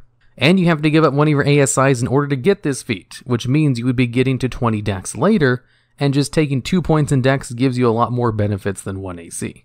And you kind of need high dex to make the most use out of Medium Armor Master anyway. So, if you're playing a high dex character and you want to stealth, just wearing studded leather is better than taking this feat, as you're only losing out on 1 AC. However, here's where the incredible optimization of this feat comes into play. If you're playing a character where dex is their secondary highest stat, and they're able to get it to at least 16, and they don't want to get it any higher than that, and they want to stealth, then this feat would allow them to have 3 more AC than studded leather, as at 16 dex, studded leather only gives you 15 AC, whereas half plate with this feat would give you 18. So if you're in that incredibly specific circumstance, then this feat could give you a pretty decent boost to your AC. Otherwise, it only provides a 1 AC boost and isn't really worth it. Essentially, since Heavy Armor Master is actually kind of good, it gives a +1 in strength that reduces all damage from non-magical weapons by 3. And since there's no minimum damage in D&D, it's possible to just not take damage with Heavy Armor Master. So it's kind of a wonder why Medium Armor Master doesn't also give a half stat when Heavy Armor Master does, but if it did, it wouldn't be half bad. And at number 4, we have Charger, another feat which doesn't give half an ASI, and the reason for that is because this feat supposedly increases your damage. With this feat, if you take the dash action, you're then allowed to make a special bonus action that allows you to make 1 melee attack, or to use the shove action. In addition, if you move at least 10 feet in a straight line immediately before making this bonus action, you can add 5 bonus damage to the attack if it hits, or push the target up to 10 feet away from you if you choose to take the shove action instead. Now, this bonus damage only applies to the final damage roll, and doesn't actually increase your chance to hit, which was something that confused me about the feat when I first read it. You get an extra 5 damage if you manage to hit, whereas Greater Weapon Fighter allows you to add 10 more damage to all of your attacks without requiring special maneuvering on the battlefield or giving up your multi-attack, at the cost of just a -5 penalty to the chance on hit. And that's one of the main problems with Charger, is that it basically eliminates your ability to multi-attack since it forces you to use your action for the dash, and then gives you a special bonus action created by this feat that only allows you to perform one attack. So unless you build your character around this feat, it's not very good. And that's not a very good feat to build your character around in the first place, as most melee classes need to take the attack action in order to attack multiple times. Although there are some melee classes that only attack a single time anyway, so this isn't that big of a deal, like maybe a rogue, for example, who just wants to get all their sneak attack damage in, or if Charger allowed you to dash as a bonus action, then it would be a lot better. There is one little interesting interaction with it, is that for the second part of this feat, which requires you to move in a straight line for 10 feet, if you use the shove action, which is an actual thing players can use and an option similar to the grapple, where it has its own special rules and conditions for its use, is that shove can be used to either push a character 5 feet away or knock a character prone, assuming you win the contest of strength. And the way the Charger feat is worded implies that you're using the shove action in order to use the part which allows you to knock a target 5 feet away, in which case they're knocked 10 feet away instead. But actually, you don't need to choose that option. You can just choose the prone option and still have the move 10 feet away from you, which will allow you to knock someone prone into a setup mage's firewall so it's hard for them to get around, or to knock someone prone off a cliff so it's harder for them to save themselves. And at number 3, we have Skilled. This feat simply allows you to gain proficiency in any 3 combinations of your skills or tools of choice. There are 18 skills in the game and a handful of useful tools, so if literally no one else in your party has proficiency in Thieves' tools in order to unlock doors, then this would be a way to grab it without having to multi-class to Rogue, although you can gain that through backstory options as well. So even then, it's not really needed, but that's kind of the reason why this feat exists, just in case you really need a proficiency in something for whatever reason. It's more like a necessary evil. You're trading off 2 ASIs for proficiency in something your group probably really needs. Now, what's the problem with this skill if it has a clear and intended use? Well, most people build their characters with proficiencies they want in mind, and you get all kinds of proficiencies in the character creation process from your class, race, and your background. So one of the few useful things that your background actually provides you is extra proficiencies. It's only really useful if you're trying to do a skill monkey build, or a build where you're trying to get proficient in everything. And even then, it's not actually useful because that's a gimmick build, unless you like playing gimmick builds. I personally love playing them, but I don't pretend that they're good. And funny thing about Skilled is that in Xander's Guide to Everything, they did release a new feat called Prodigy, which is basically a better version of Skilled, but can only be taken by 3 races. And what Prodigy does is it allows you to gain proficiency in 3 things, basically, where you get to pick a skill and tool to gain proficiency in, and also get to learn 1 language, which technically isn't a proficiency, but it is still a useful 3rd thing to pick. So right out the gate, Prodigy basically has the same benefits as Skilled, but it also has a second effect, where you get to choose one of your proficiencies and then gain expertise in that skill, which allows you to add double your proficiency bonus to any ability check you make with it. So not only do you get to gain a whole bunch of proficiencies, you also get the all-important expertise, which is kind of hard to get normally, which makes Prodigy just a power-crept version of Skilled, and even then, it's not taken very often. So if the stronger version isn't picked up very often, even though it can be picked up by some of the most played races in the game, that should tell you a little bit about how weak the normal Skilled feat is. And at number 2, we have Savage Attacker. This is another feat kind of like Charger, which is supposed to give you extra damage so it doesn't give you any stat points, which ironically makes it very bad, and kind of a trap feat because it seems a lot more better on the surface. Basically, what it does is once per turn you can reroll the damage for any 1 melee weapon attack, and only the damage dice of the melee weapon, so no sneak attack or smite rerolls or other magical effects that might be on the weapon which still do extra damage. Just the pure damage dice of the weapon. So a 1d12 if you're using a great axe, for example. Now, being able to reroll the damage dice and pick either one to use is a DPS increase, although on average it only gives you about 1 extra damage with the attack. A longsword deals 1d10 damage, or 5.5 damage on average. So being able to reroll and pick the highest will increase your average damage by about 1.65 to a total of 7.15. Now, if you were to take a +2 in strength, That would give you a +1 to your chance on hit, and a +1 to all of your damage rolls. So if you were able to multi-attack, you immediately gain more advantage than taking the Savage Attacker feat. Not even including all the other bonuses you get for increasing your main stats. Just from a pure damage output of your weapon, if you have the ability to multi-attack, just picking an ASI will give you more damage. In fact, some people online have done the math, and the feat actually gets worse the more multi-attacks you get, to the point where at the end of the game, where you have the max amount of attacks for whatever class or spec, just taking the ASI will give you 250% more damage on average than Savage Attacker. And not only this, taking Savage Attacker just kind of slows down combat a little bit, because you get to choose which weapons you want to reroll. So every time you roll a bad damage dice, you could sit there for a second to decide if you want to reroll or not. It's not automatic. So unless you just really love to gamble or only attack a single time per turn with a really hard-hitting weapon, as this feat is actually really bad if you have a low attack weapon, like a dagger, then it's still not really worth taking, unless your ASI points are already maxed out and you only care about increasing your damage and already have all the other much better feats that also increase your damage. In which case, this would definitely increase your damage a little bit further. And at number 1, we have Grappler. This is a feat that can only be taken if you have a strength score of 13 or higher, and gives you 2 benefits. You have advantage in attack rolls against creatures that you're grappling, and it gives you a special action where, if you're already grappling a creature, you can use your action to perform a special pin action, which allows you to apply the restrain condition to both you and the target of your grapple, until the grapple ends. And funny enough, this feat used to also have a third benefit, which stated that creatures that are one size larger than you do not automatically succeed grapple checks, which was removed because that's not actually a rule. So its third benefit was just removed in a future errata because it was basically useless. Now, what grapple does is it just reduces the speed of the target to 0. And if they want to get ungrappled, they have to use their action to perform the escape action. So it's useful for stopping fleeing enemies and can be done as part of your multi-attack, as you're allowed to replace one of your attacks with the grapple action as part of your multi-attack. So if you're a melee character and you have the multi-attack, you're only attacking with one-handed weapon, you can grapple with your first attack, and if you have this feat, you would have advantage on all your other attacks for that turn, which definitely could be a benefit of this. Now, the pin action granted from this feat technically counts as the grapple action as well, so it can be substituted in for another one of your multi-attacks.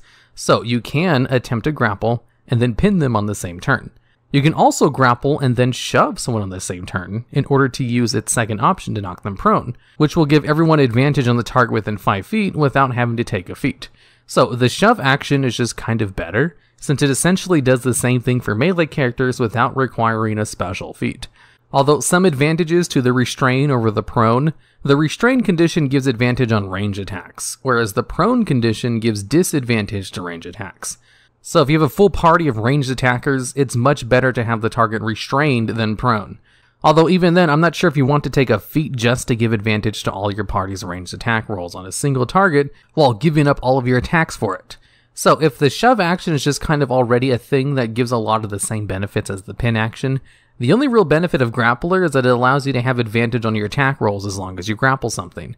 However, here's the thing about the shove action as well. It requires the same exact checks as grapple. So you could just use that to knock a target prone and then gain advantage on them since you'd be in melee range to accomplish both of these things anyway. And the shove action doesn't require you to have a free hand, so both of the benefits of this can be kind of accomplished by just using the shove action instead, which is why this feat makes it number 1 on this list. At least Tavern Brawler gives you the ability score improvement and allows you to try grapple as a bonus action, whereas the Grappler feat doesn't actually give you any advantages to succeed on your grapple or allow you to use it easier. It's just if you manage to grapple someone, then you get extra benefits which aren't much better than using the shove action to knock someone prone. In D&D, there's a feat called Fey Touch that gives you the ability to cast the Misty Step spell along with one first-level spell from the Divination or Enchantment Schools of Magic. You can cast each one of these once for free with the feat, and then you can spend spell slots at the same level to cast them again. In this video, we'll be going over the best spells you can choose for your first-level spell, which you can take with the Fey Touched feat. Starting off at number 10, we have the spell Sleep. Sleep is a spell that has you choose a location to place a 20-foot radius sphere, and then roll a 5d8. You put that much HP worth of creatures to sleep, starting with the creatures with the lowest HP, then working your way up, for example. You target an area that has 3 goblins, 1 goblin gang member, and 1 goblin boss. On the 5d8, you get an average roll of 23. This would mean that the 3 normal goblins fall asleep. That uses 21 of the 23 HP you can put to sleep. However, the last 2 is lost as the goblin gang member has 10 HP and the remaining 2 HP worth of sleep is not enough to knock him out. Alternatively, you may want to put the goblin boss to sleep as he only has 21 health. However, this isn't how the spell works. It starts with the lowest HP creatures in the area, which in this case is the 3 goblins, and then works its way up. The creatures will wake up after either 1 minute of being asleep upon taking damage, or after another creature spends an action to shake them awake. Now on the surface, sleep may not seem like a very strong option. If you're going up against a big boss monster with tons of health, or really anything with more HP than you can put to sleep, and in such cases the spell won't do anything, you'll just be out of a spell slot, but that's not where sleep really shines. When it gets to the most use is when you're up against a bunch of low health mobs. Sleep is powerful enough to completely take multiple things out of the fight. In one of my campaigns, the players were against a large pack of wolves led by a direwolf, and they were using pack tactics to rip through the party, who were still low level at the time. However, when it got to our Redemption Paladin's turn, he cast Sleep and immediately 3 of the 8 wolves they were up against were completely out of the fight, preventing 3 pack tactic users from assisting in the entire rest of the combat for the cost of a single first level spell slot. This allowed the party to safely focus on the other wolves and then execute the sleeping wolves afterwards, making the encounter much more manageable. Even outside of situations like this, sleep does have other uses. For one, this spell still essentially does an average of 23 damage, as that it's taking a creature with a number of hit points out of combat. And 23 is much more than a lot of first or second level spells can manage, and if nothing else, it at least allows you to also know if someone has more or less than a specific amount of health if you use this on a single target. Second, it's a good non-lethal way to stop somebody from attacking you if you want to keep them alive to interrogate them, or maybe you think they're being manipulated or mind-controlled and you don't want to hurt them. Sleep is just generally a really useful spell to have for this ability to completely shut down multiple low-health enemies, or non-lethally deal with someone who you've managed to whittle down. But the spell does fall off a cliff at higher levels, as enemies have more and more health, so it is one of the best spells out there for levels 1 to 3, it's okay at levels 4 to 6, and it becomes almost worthless beyond level 7, which is why it only takes a number 10 spot on this list. And at number 9, we have Comprehend Languages. This is a divination spell that lets you understand the meaning of any language you see or hear, but doesn't give you the ability to actually speak those languages. It also does not help you pick up on the nuances the speakers of the language might be using, such as in-language sayings and idioms like beating a dead horse or break a leg. To the speaker, it may be a nice thing to say, but to an onlooker with Comprehend Languages, they may consider those to be vicious insults. This happens because the spell directly translates the spoken phrase. It does not give meaning, just straight translation, kind of like magical Google Translate. So, you should pray that your target is not speaking sarcastically, or if you're a DM watching this, maybe you could set up some interesting story hooks with this. Want to know what those 2 goblin guards or spine owners are saying to each other but don't speak a goblin natively? Comprehend Languages. Found an old musty tome in a dungeon and want to know what it says? Comprehend Languages. Walked into a room and set up a trap and now some ancient voice is talking to you in a long dead language? Well, look at that, it's Comprehend Languages time. But therein lies the problem. You see, there's no guarantee you'll actually run into one of these situations, or even any situation where Comprehend Languages might actually be useful to you. In fact, a DM might purposely avoid giving the PCs things in languages they don't understand, so as to make sure they're not missing out on anything lore-wise. So the spell is only really as good as the DM allows it to be, and because there's no guarantee that your DM will use it like this, it only takes a number 9 spot on this list. Next up at number 8, we have Speak with Animals. Speak with Animals is a divination spell that lets you guessed it, speak with animals. Now, this is a rank above Comprehend Languages because you're almost always going to be able to find an animal or some sort, or at least you are more likely to find an animal than you are a language you don't know. If you're in a forest, obviously there will be animals all around you, but even in dungeons, you'll generally be able to find a rat or a spider or something to converse with. And in cities, you can probably talk with pet cats and dogs and maybe carrier pigeons if you're in a setting where that type of communication is common. Now, why is Speak with Animals so good, you may ask? Well, simply put, animals are great for learning about the local area. The spell even goes out of its way to say that, while limited by their intelligence, the animal should be able to, at minimum, give you information about nearby locations and monsters, and anything you've seen or heard in the last day. So real quick image, if you will, that you're trying to track down a cave of goblins, but the cave is in the middle of some very thick woods, and you've gotten a bit lost because the DM asked for survival checks and you all failed. Well, you can quickly cast Speak with Animals and ask a nearby woodpecker for directions towards this cave. Alternatively, imagine you're trying to track down a missing person and you've tracked them to a house, but you've hit a dead end. Suddenly, you notice a rat scurrying through the area.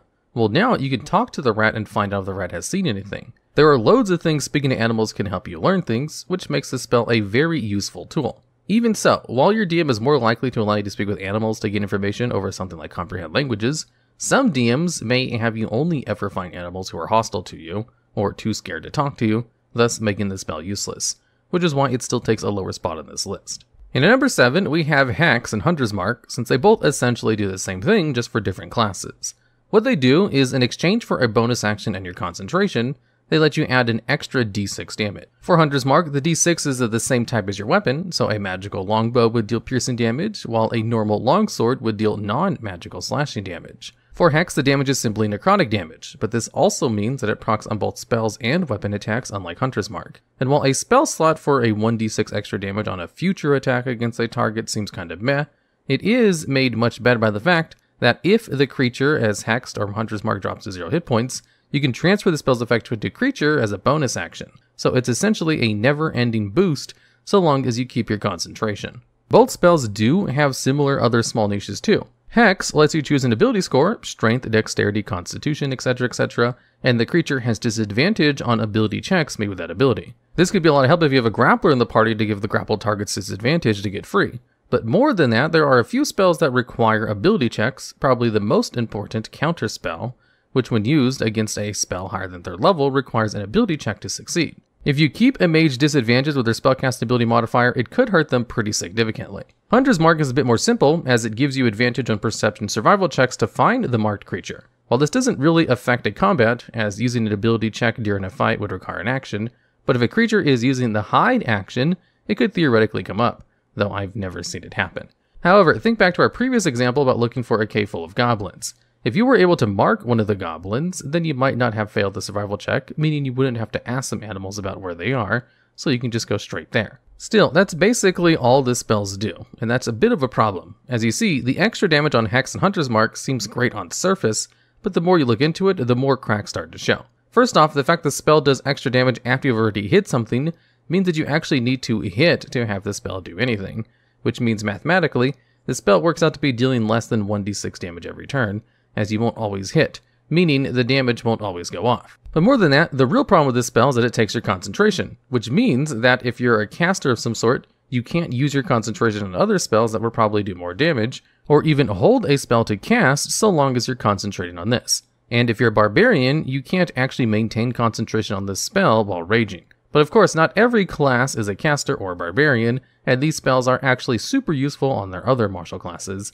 that aren't using their concentration for anything else anyway, and aren't using their bonus action all that often. However, something important to note is that these spells proc on each hit with no limited number of procs per turn, and because of this, Hex has become a staple for the Warlock alongside Eldritch Blast. Hex can be used to devastating effect, as unlike other cantrips, which just increase their damage when you level up, Eldritch Blast increases the number of times it hits instead. As the Warlock has very few spell slots to begin with, they are usually not as worried about concentration as other casters, making this a spell perfect for them. Still, as the Fey Touch feat only allows you to cast a spell you pick once per long rest, it would be ill-advised to pick this up as a Warlock, as you should instead simply be taking this while leveling up. Class-based tangent aside, this video is about the best spells overall, not the top 10 worst spells to pick up with the Fey Touch feat part 4 Warlocks. We aren't that desperate for video ideas quite yet. Thanks in part to all the ideas you lovely people leave down in the comments. Moving on to number 6, we have Tasha's Hideous Laughter. This is a spell that causes a creature of your choice to find everything hilariously funny and causes them to start rolling on the floor laughing, causing the prone condition and also prevents the target from standing up. However, the really strong part of the spell is that it incapacitates the target, meaning they can't take any actions or reactions. So all the target affected by the spell can do is crawl around the floor prone, use a free action to interact with an object, and then at the end of their turns, it can retry the wisdom save that caused them to be affected by the spell, so whatever you use this on essentially becomes completely useless and is removed from the fight, so long as they keep failing their saves. This spell affects its target only on a failed wisdom saving throw, and the target does get to retry the save at the end of each of its turns, as well as whenever the creature is damaged. And if the save is triggered by damage, the save is made with advantage. So be careful when you aim your AoE spells. If it manages to succeed even once, the spell ends. That said, Wisdom is one of the better saves you can force a creature to make, as most creatures in the Monster Manual don't have a very high Wisdom, but it's not as good as forcing something like an Intelligence save. This leads us to the downside of the spell. You see, to even affect a creature, Tasha's Hideous Laughter needs to be used on something with an Intelligence score of 5 or higher, as any creature with an Intelligence score of 4 or lower simply isn't affected by the spell. This means that you can't use this on most beast-type creatures at all, as well as a fair few monsters. Additionally, like Hex and Hunter's Mark from the previous spot, this spell takes up your concentration, which causes us to run into the same issues as it did there. But even so, the potential to completely take one creature out of the fight for at least one turn, as the second save happens at the end of the turn, is enough to bring this up to the number 6 spot on this list. And at number 5, we have Dissonant Whispers. This is a spell that forces a creature of your choice to make a wisdom saving throw, and if it fails, it takes 3d6 psychic damage, and then the creature must use its reaction to move as far away from you as possible, with the creature taking half damage and not needing to move away if it succeeds the save. Now, while this spell does do some solid damage, dealing about the same damage as a greatsword attack from a character with an average strength modifier, where the spell really shines is in its ability to force your opponent to use the reaction to run away. You see, by forcing your opponent to run away, you get to essentially decide to have your enemies provoke attacks of opportunity from you and all of your other melee fighters, or get dangerous melee enemies safely out of range of you and your allies if you're a ranged character, where you can then safely continue to pepper them with attacks from a distance. Obviously, if you're a ranged character with melee abilities, you get to do both, while also preventing the enemy from using their reaction to do stuff, like make attacks of opportunity of their own. Dissonant Whispers is just an all-around solid spell that used to be limited by your ability to get it as only bards, and one warlock subclass used to have access to it. But with Tasha's Cauldron of Everything, another subclass got access to it, and of course, as is the point of this list, you can take it through the Fey-touched feat now. That said, as good as Dissonant Whispers is at supporting your party by forcing your opponent to flee, there is another spell that can do a similar thing in a better way.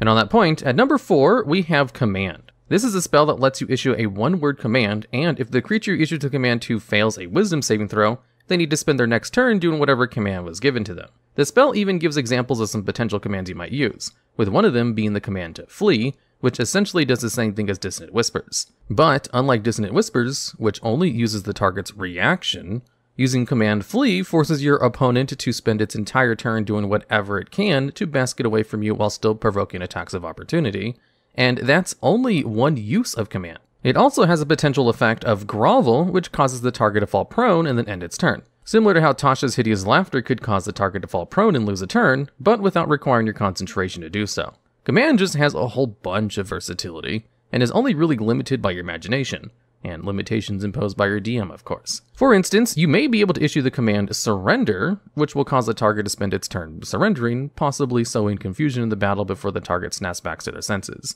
Or maybe the command Confess to get somebody to tell their secrets. Even with all this usefulness though, Command does have a few limitations to how it can be used, aside from your imagination. The spells cannot be used on a target that doesn't understand you, nor can it be used to issue a command that's directly harmful to the creature you're using it on. For instance, you can't command a target to drink after setting a vial of poison in front of them, nor can you command them to walk if they are in front of a cliff. If it can be considered directly harmful to the target, command will not work. Even so, for its sheer versatility, Command takes the number 4 spot on this list. And entering the top spots now, at number 3 we have Detect Magic. This is a spell that lets you sense the presence of magic within 30 feet of you. Now, why is this useful? Well, simply put, because magic is often behind the weird stuff that happens to you in D&D. If you come across a town and it's completely abandoned, but fires are still lit and food is still laid out on tables, Detect Magic is going to be the spell you use to find out if there's magical mist rolling through the town, transporting people to a different plane, or that cult meeting under the tavern has unleashed a magical ritual, wiping everybody out. If you're in a dungeon and you come across an old ring sitting alone in a room, Detect Magic is a spell that can tell you safely if the ring is radiating any magic or not, as well as warn you about the magical trap that would have triggered had you just picked it up. It's also great for finding things or people that are hidden behind an illusion of some sort, such as hidden rooms, magical doors, or detecting that a door that you're about to enter is actually a portal to a different plane. Detect Magic is really good as a pseudo-danger sense, or as a way to figure out what's going on around you without needing to actually touch anything with an ungloved hand, and is incredibly versatile in what it can do given how many different magical effects you may encounter on an average adventure. If something seems weird or out of place, Detect Magic is usually the spell that can figure out exactly what's wrong, and help you figure out what to do about it, and it's just a really useful utility spell to have. And obviously, one party member with Detect Magic can help the whole party out in trouble. So, for its ability to act as a protective measure, and for giving you a better sense about what is happening around you, Detect Magic takes the number 3 spot on this list. And at number 2, we have Bless. This is a buff spell that lets you choose up to 3 creatures in range and give them an extra d4 in all of their attack rolls and saving throws for 1 minute. This means that Bless provides both an offense and a defensive buff to 3 separate people, and while d4 doesn't seem like much on the surface, the increased chance to hit bonus alone is very strong. Even if you only roll a 1 on your d4, that's still the same amount that you would get if you buffed your attack stat with an entire ability score improvement, or if you had a +1 weapon. A higher chance to hit means more hits statistically, which means you'll be dealing more damage too, as any attack you miss is an attack where you're missing out on damage. This buff at low levels can be almost as good as having an extra attack, and this is only factoring the attack bonus part of the spell, and only for a single person. Remember that Bless increases the accuracy of 3 separate creatures, which would be almost 3 extra attacks, and this is all still before we get to the better saving throws. Speaking of, the saving throw buff of Bless is even better than the attack roll buff, as it's really hard to increase your saving throws, aside from items like Cloak and Ring of Protection, only increasing your saving throws by +1. But that is the minimum bonus to saves that you get from Bless, as they can go all the way up to a +4 if you roll well. And as to why one of these items is rare while the other one is only of uncommon quality, most people agree that it's a holdover from previous editions of the game where rings were harder to find than cloaks, and you can wear multiple rings while you can only realistically wear 1 cloak. Getting back on track, the point is that having this saving throw bonus is really good. Say you are in the line of fire of a dragon's breath weapon. Bless could mean the difference between life and death. There are also a lot of save or suck spells that can down you or your party members immediately, so having Bless up could be the difference between life and death. Even a seemingly small boost such as a 1d4 can actually save a life. Bless is also super useful for helping an ally maintain concentration, or succeed on their saves that could be the difference between a DC 10 concentration check or a DC 20. If, for example, they would be hit by Dragon's Breath for 40 damage, but succeed thanks to Bless, that becomes only 20 damage. Bless in of itself accounts for anywhere from 10 to 40% of the requirement to maintain concentration on the baseline DC 10 concentration save. This makes it low-key one of the best buff spells in the game, and for how low level it is, this is a great pickup as it can still be used effectively even in tier 4 levels of play, especially if you have nothing else to concentrate on. All that to say, Bless easily takes the number 2 spot on this list. And lastly, at the top spot, number 1 is Silvery Barbs. This is a spell that was released rather recently in the book Strixhaven, A Curriculum of Chaos. The effect of Silver Barbs is that, as a reaction, you can force a creature who has succeeded on an attack roll, ability check, or saving throw within 60 feet of you to re-roll the roll, forcing them to use a lower result. And then it goes on to have an additional effect, which grants you or a creature of your choice in range advantage on their next attack roll, ability check, or saving throw they make within 1 minute. So, what makes Silvery Barbs so good? Well, because of the sheer number of applications it has. Has a creature succeeded its save against your big spell that would completely take them out of the fight? Has a creature just crit against you and is about to deal damage that will kill you? Has a creature succeeded something under disadvantage and you really feel they shouldn't have? Well, for the remarkably low price of only a reaction that you probably don't have a use for anyway, and a single first level spell slot, you can force them to re-roll while also simultaneously buffing either yourself or another creature to make sure your side succeeds at something. Not only can Silver Barbs protect you and your friends from harm by forcing somebody to reroll an attack that hit you or an ally, but it can also be used offensively to turn your enemy's successful saving throws into potentially failed ones. Moreover, it's incredibly useful when you understand the concept of action economy, as it lets you do more with your turn.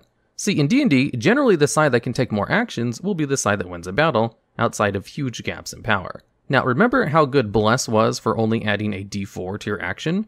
Well, Silvery Barbs allows you to give advantage to a creature, which will be better than a d4 most of the time. Debuffs another creature, and more importantly, Silvery Barbs only takes your reaction, which means you still have your normal turn to do whatever you want. In other words, you are doing more actions in a round of combat, which means you're much more likely to win due to the aforementioned action economy. So for being able to do some truly impressive stuff as a reaction, Silvery Barbs takes the number 1 spot on this list, and is sometimes banned at tables for being too good. The Magic Initiate feat allows you to choose 2 cantrips and 1 first level spell from the Bard, Cleric, Druid, Sorcerer, Warlock, or Wizard spell list. The cantrips can be used whenever you want, but the first level spell can only be used once per long rest and can't be upcast. So, in this video we're going over the best spells to pick up with this feat. Starting off this list at number 10 is Mage Armor. This is a first level Sorcerer and Wizard spell that allows one unarmored creature to change their AC to 13 plus its Dexterity modifier. This spell ends if the target dons armor or if the spell is dismissed, as it lasts 8 whole hours.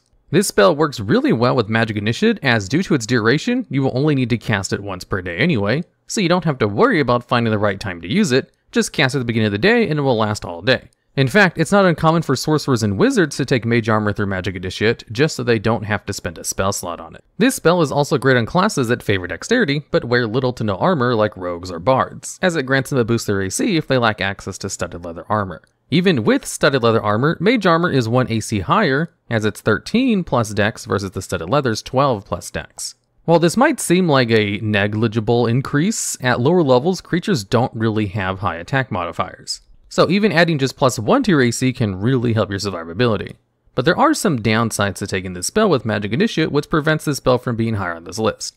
First off, it changes the way AC is calculated rather than providing any direct benefits to whomever is using the spell. By default, AC is calculated as 10 plus your Dexterity modifier. But the way AC works is that whenever you have multiple ways of calculating AC, you can only use one of those calculations. So if, for example, you're a monk and you have access to the Unarmored Defense feature at level 1, which allows you to calculate your AC as 10 plus your Dexterity modifier plus your Wisdom modifier, but if you were to cast Mage Armor yourself, you would instead use Mage Armor's AC calculation of 13 plus Dex modifier. And unless you specifically do not put any points into your Wisdom and Dexterity scores, you will probably have an AC that is on par with Mage Armor. Barbarians also have their own unarmored defense, Draconic Bloodline Sorcerers have Draconic Resilience, and some races like Lizard Folk and Turtles have natural armor. So while Mage Armor is definitely a good spell to take with Magic Initiate, its overall effectiveness and flexibility of this spell is really limited to spellcasters for the most part, since non-casters can forget about using this spell as soon as some magic armor falls into their laps, which isn't quite what we're looking for this list. Which brings us to number 9 for this list, Eldritch Blast. This is a cantrip usable only by Warlocks, which fires bolts that deal 1d10 force damage and has a range of 120 feet. The number of bolts fired scales the way other cantrips scale.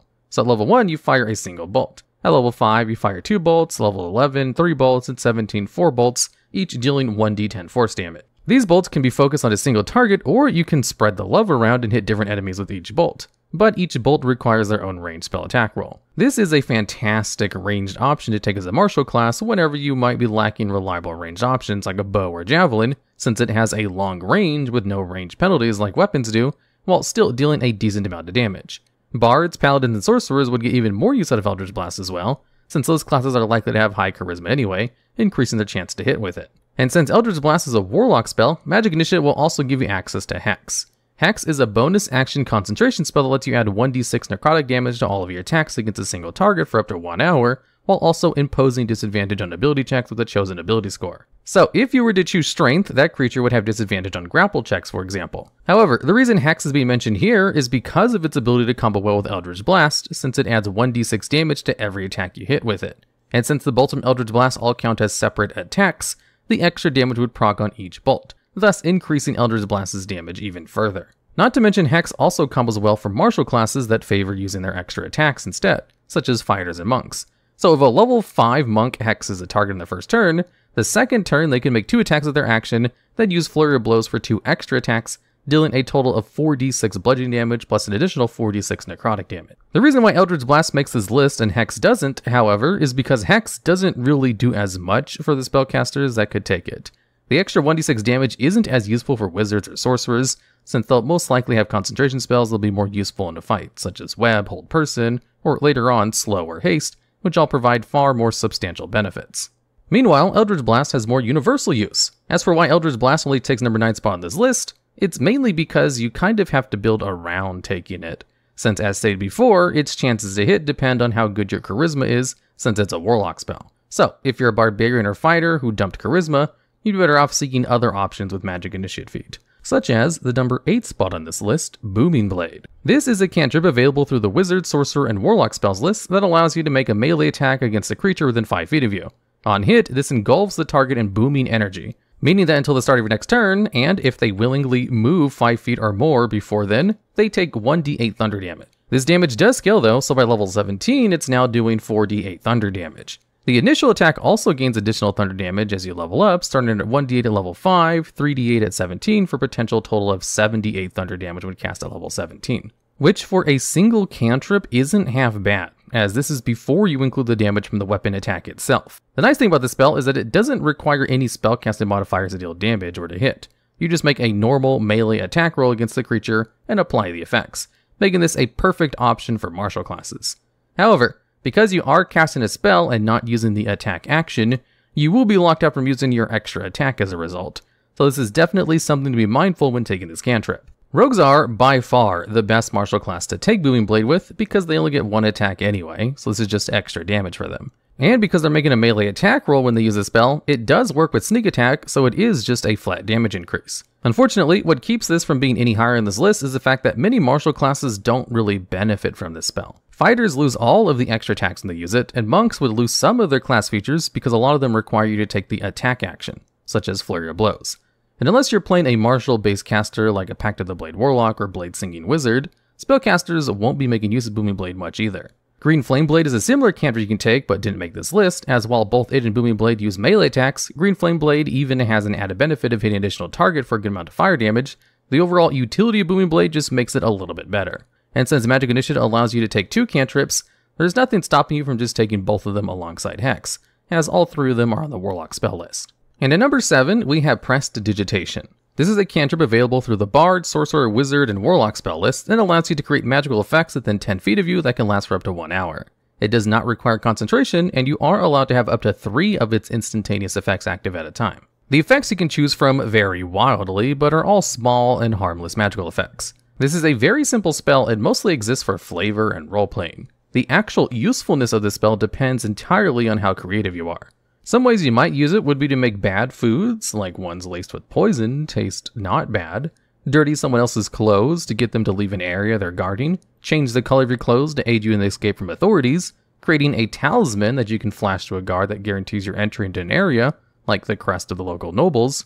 But this is really just scratching the surface, as you can really do just about anything you can dream of with this spell. The fun of this spell is further enhanced if you take it alongside Minor Illusion, which is probably the best non-damaging cantrip in the game, but we'll talk more about that later. The reason this spell is higher on this list than the previous spells is because the other spells on this list are strictly used for combat situations, and are pretty limited in who can use them. Prestidigitation, however, can be taken by any class, and its usefulness is only limited by the players that takes it. Not to mention the very small possibility of being able to take advantage of some of these effects during combat, even if they aren't exactly harmful. Even outside of combat, you might be able to use this spell for distractions, which in itself can be quite handy. But the class that can take advantage of the spell better than any other is Sorcerer, as they can use subtle spell metamagic, which allows them to spend 1 sorcery point in order to cast any of their spells without using the verbal or somatic components. Meaning you can soil a guard's outfit, have it smell rancid, and create a noise to draw attention to the guard, all without needing to wave a finger or speak a single word, allowing you to remain undetected during your trickery. And at number 6, we have Mage Hand. This is a cantrip that is made available for the Bard, Sorcerer, Warlock, and Wizard spell list, and allows you to create a spectral, floating hand at a point you can choose within 30 feet of you that lasts for 1 minute. If the hand moves more than 30 feet away from you, or if you cast the spell again, the hand will vanish. Using your action, you can control the hand and manipulate an object and move the hand up to 30 feet each time you use it. It's not unrestricted though, as the hand cannot attack, activate magic items, or carry more than 10 pounds. Just like Prestidigitation, this spell is very good for flavor and roleplaying. It can allow you to create distractions, retrieve objects from a distance, or just cause mischief in general. But what sets this apart from Prestidigitation is its usefulness in helping you avoid damage. For example, if you're inside a dungeon and you suspect that there are traps, you can use your Mage Hand to feel around the room from a safe distance. The hand might end up triggering pressure plates or trapwires, activating the traps while you remain at a relatively safe distance. Another thing you can do is use the hand to mess around with a chest or an object that you suspect might be a mimic. There's also basic uses for the hand, such as letting it carry a torch or secure a rope to something from a distance as well. But the reason why this spell takes a higher spot over Prestidigitation is because Mage Hand doesn't require the player to be as creative with the spell in order to get the most use out of it. And even some of the basic things it's able to do can be quite helpful, no imagination required. And at number 5, we have Goodberry. This is a first level spell that you can take from the Druid spell list. It allows you to create up to 10 berries that can be summoned one at a time as an action, restoring 1 health and provides enough nourishment to sustain a creature for 1 day. Though the berries lose their potency 24 hours after you cast the spell if they haven't been consumed yet. There aren't a lot of ways you can really use the spell outside of what it says in the description like the previous couple of spots, but you can gain a lot of value out of it regardless. If your party doesn't have a druid or ranger and the campaign focuses on resource management, like ensuring you have enough food, then Goodberry is a must pick as it eliminates the need for finding food ever again. That said, most games ban it as it becomes too strong in such games given its low level.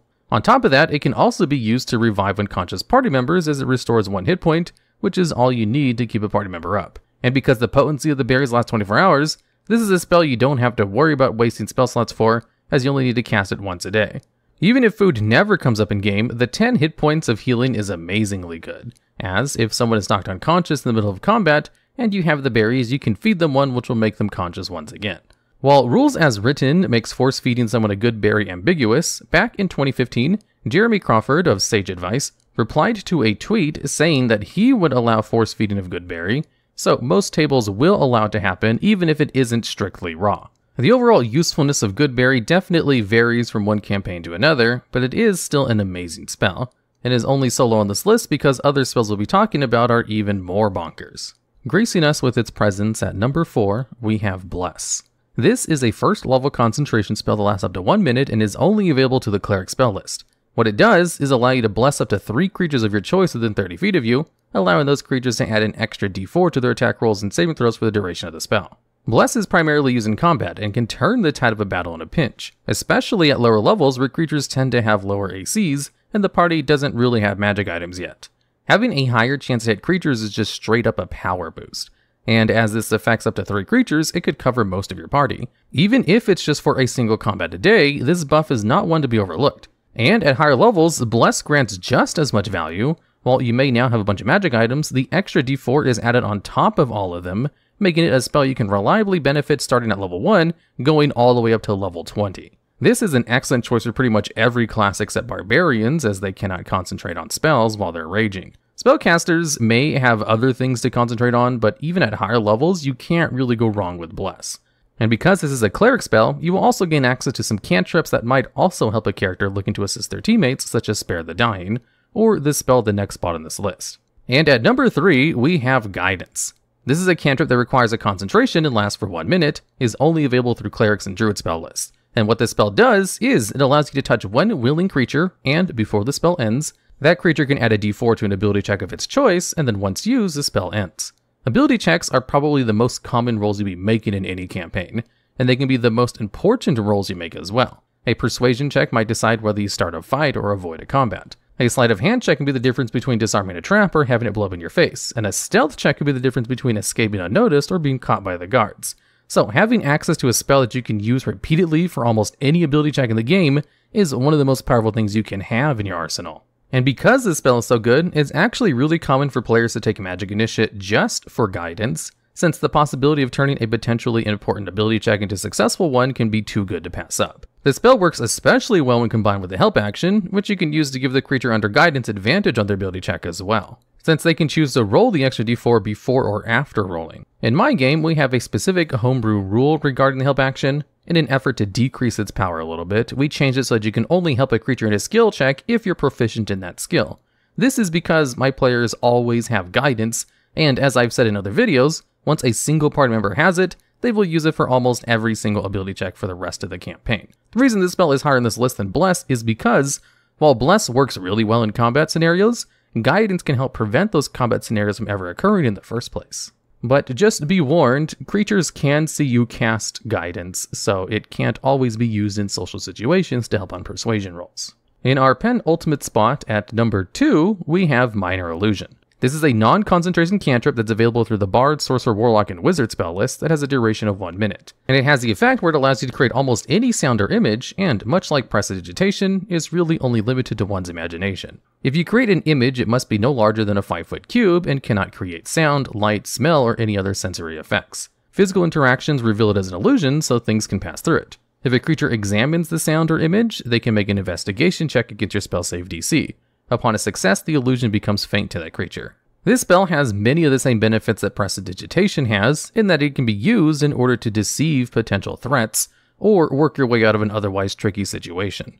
This is helped in no small part by the increase in range, as where Prestidigitation has a range of 10 feet, Minor Illusions has a range of 30 feet, meaning you don't have to be practically adjacent to your target to actually use the spell. But the major difference between the two is that Minor Illusion can be used much more actively in comparison, and offers more variety in ways in which you can trick your opponent or create chaos. If you just knocked a guard unconscious and need a way to hide the body in a pinch, you might create an illusion of matching terrain. You might be able to use Minor Illusion to improve morale of your party or group of soldiers by creating music or using it to start a cheer, which others can then join in, or scare away some wolves by imitating a dragon's roar. You can also use this spell to create cover to hide behind or inside of, as long as you fit inside the space and not considered large, according to the sage advice from Jeremy Crawford. Since the Magic Initiate feat allows you to take 2 cantrips, the best thing you can do with Minor Illusion is to tank Prestidigitation, because of how well they can combo with each other. You can use Minor Illusion to create a mess that would have a rancid smell to it, like a dead animal carcass, then use Prestidigitation to recreate the smell of decaying flesh if perhaps you wanted to cause a scene to draw attention away from yourself, allowing you to escape more easily. Minor Illusion is an excellent spell all around, and also a great choice to take with Magic Initiate, and is only just beaten out by the top spot on this list. And at number 1, we have Find Familiar. This is a first level spell available only through the wizard spell list, and it has a casting time of 1 hour and allows you to conjure a spirit which takes the form of one of various animals in an occupied space within 10 feet of you. You can dismiss and resummon it at any time using an action, and when its hit points reach 0, it disappears and leaves behind anything it was wearing or carrying. In combat, it takes its own initiative but can't attack, although it can take other actions instead. Being within 100 feet of the familiar allows you to communicate with it telepathically. As an action, you can see through the eyes of your familiar and hear what it hears until the start of your next turn. This comes with the downside of you being deaf and blind while this is taking place. You can cast the spell again in order to cause your familiar to adopt a new form if you so wish, and finally, when you cast the spell with a range of touch, your familiar can deliver the spell as if it had cast it instead. Your familiar must be within 100 feet of you to do this, however, and it must use its reaction in order to cast the spell. This spell makes an amazing candidate for Magic Initiate because it only requires a single cast in order to receive the full benefits of it. You don't need to maintain concentration on it, nor do you need to recast it every single day. It's a one and done deal for the most part. As for what you can do with the familiar after it's summoned, well, you can use it to do anything from spying on your enemies to getting something down off the top shelf for you, and anything else you can think of in between. Similar to other spells in this list, the effectiveness of familiar gets better the more creative you are as a player. However, even using its most straightforward ability, it can still be very useful in combat. As you see, during combat, your familiar can't make attacks, but can take other actions on its turn instead, including the help action, which allows you to aid a friendly creature in attacking something within 5 feet of you, giving them advantage on their next attack before your next turn. This only works for a single attack roll, so your fighter with extra attack will only be able to receive the advantage on their first attack roll, but this is still really good. And if your familiar uses the help action in order to grant advantage on your rogue's next attack roll, they'd be able to apply sneak attack if they hit, since having advantage fulfills one of the conditions needed in order to proc sneak attack's damage. One of the best ways to do this is to make your familiar an owl, because it has the flyby trait, which allows it to fly out of a creature's range without provoking opportunity attacks. This allows your familiar to fly up next to a creature, use the help action, then fly out to safety, as the help action does not say the creature must remain next to the target it is helping you attack. This, too, was confirmed by Sage Advice from 2014. Find Familiar is such a powerful option and benefits any class that chooses to take it, so many players will go out of their way to choose Magic Initiate over even the Ritual Caster feat just to get their hands on this spell. And with all of the restrictions Magic Initiate has, Find Familiar bypasses all of them, because you only need to cast it once unless you're resummoning it whenever its hit points reaches 0. And all of the actions the Familiar can take don't require any of your actions to use.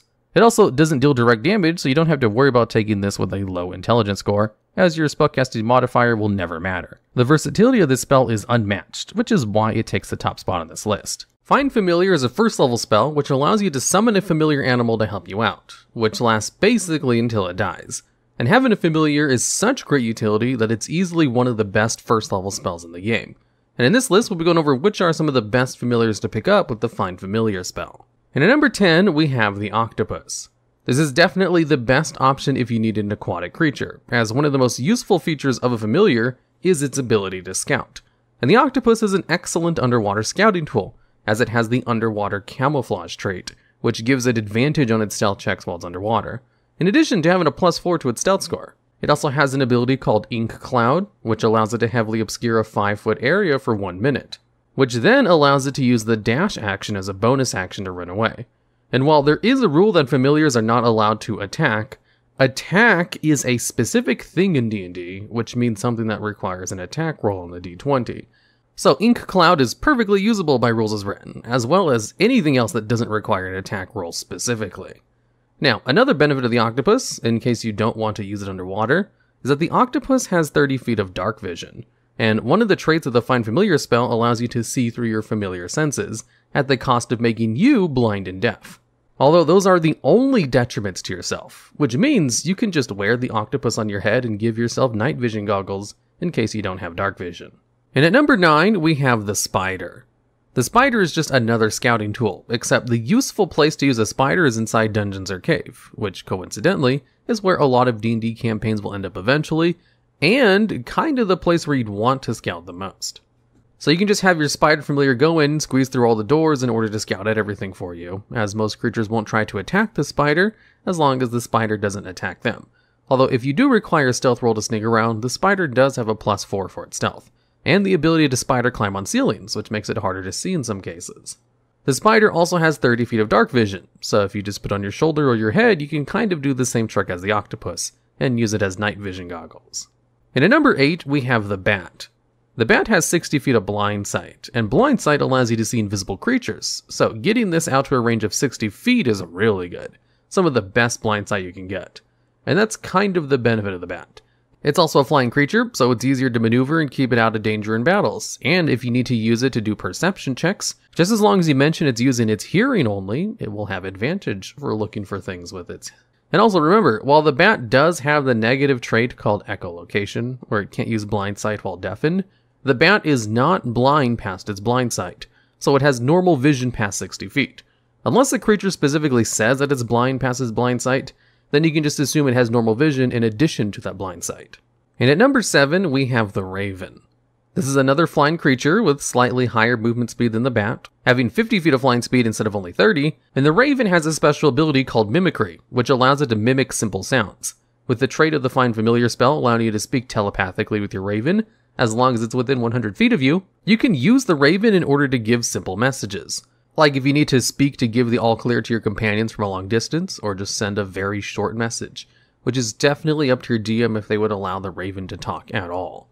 Even if they don't allow it to talk at all, you can just assign simple messages to various noises that it can make, and the utility of having something that can communicate is pretty useful. However, definitely the best feature of the raven is its RP potential. There isn't really a better familiar you can summon than the raven if you want to play an edgy character. And at number 6, we have the owl. Out of all of the default familiars you can summon, the owl is definitely the best one. In addition to the owl being good at scouting, as it can give you a bird's eye view of something from the air, as well as just being good at stealth with its +3 to its stealth modifier, and having one of the highest fly speeds at 60, it's also the most useful in actual combat. Now, familiars can't attack, but they can do pretty much anything else, which does include performing the help action, which simply requires the familiar to go into melee range of an enemy creature, and then that creature will be distracted long enough for the next attack roll against them to have advantage. So the owl can go in and give advantage to one target once per its turns. Now, all familiars can do this, but it usually puts them in danger because of how incredibly weak they are. The owl, however, has the flyby trait, which allows them to not provoke attacks of opportunity when it flies out of an enemy's reach. And with its impressive 60 feet of movement, it can fly into an enemy, perform the help action, and then fly out without getting hit. It also has a really good passive perception for familiar at 13, and advantage on perception checks as long as you use its hearing or sight, which again adds to its scouting capabilities.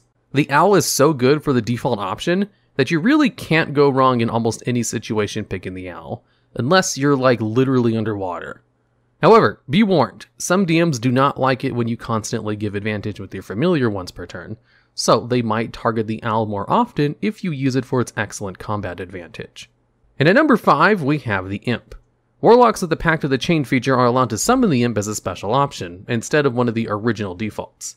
It also allows you to choose 3 other creatures, but of the 4 special creatures you can choose, the Imp is definitely the best one. The Imp has one of the highest health point values out of all the familiars. It has a 40 feet of fly speed, a ton of resistances, and 2 immunities, dark vision out to 120 feet, as well as devil sight and magic resistance. In addition, it can give itself permanent invisibility, just as long as it doesn't attack or lose its concentration. It can also transform into 3 different beasts that look like normal animals, in case you need the Imp to go incognito.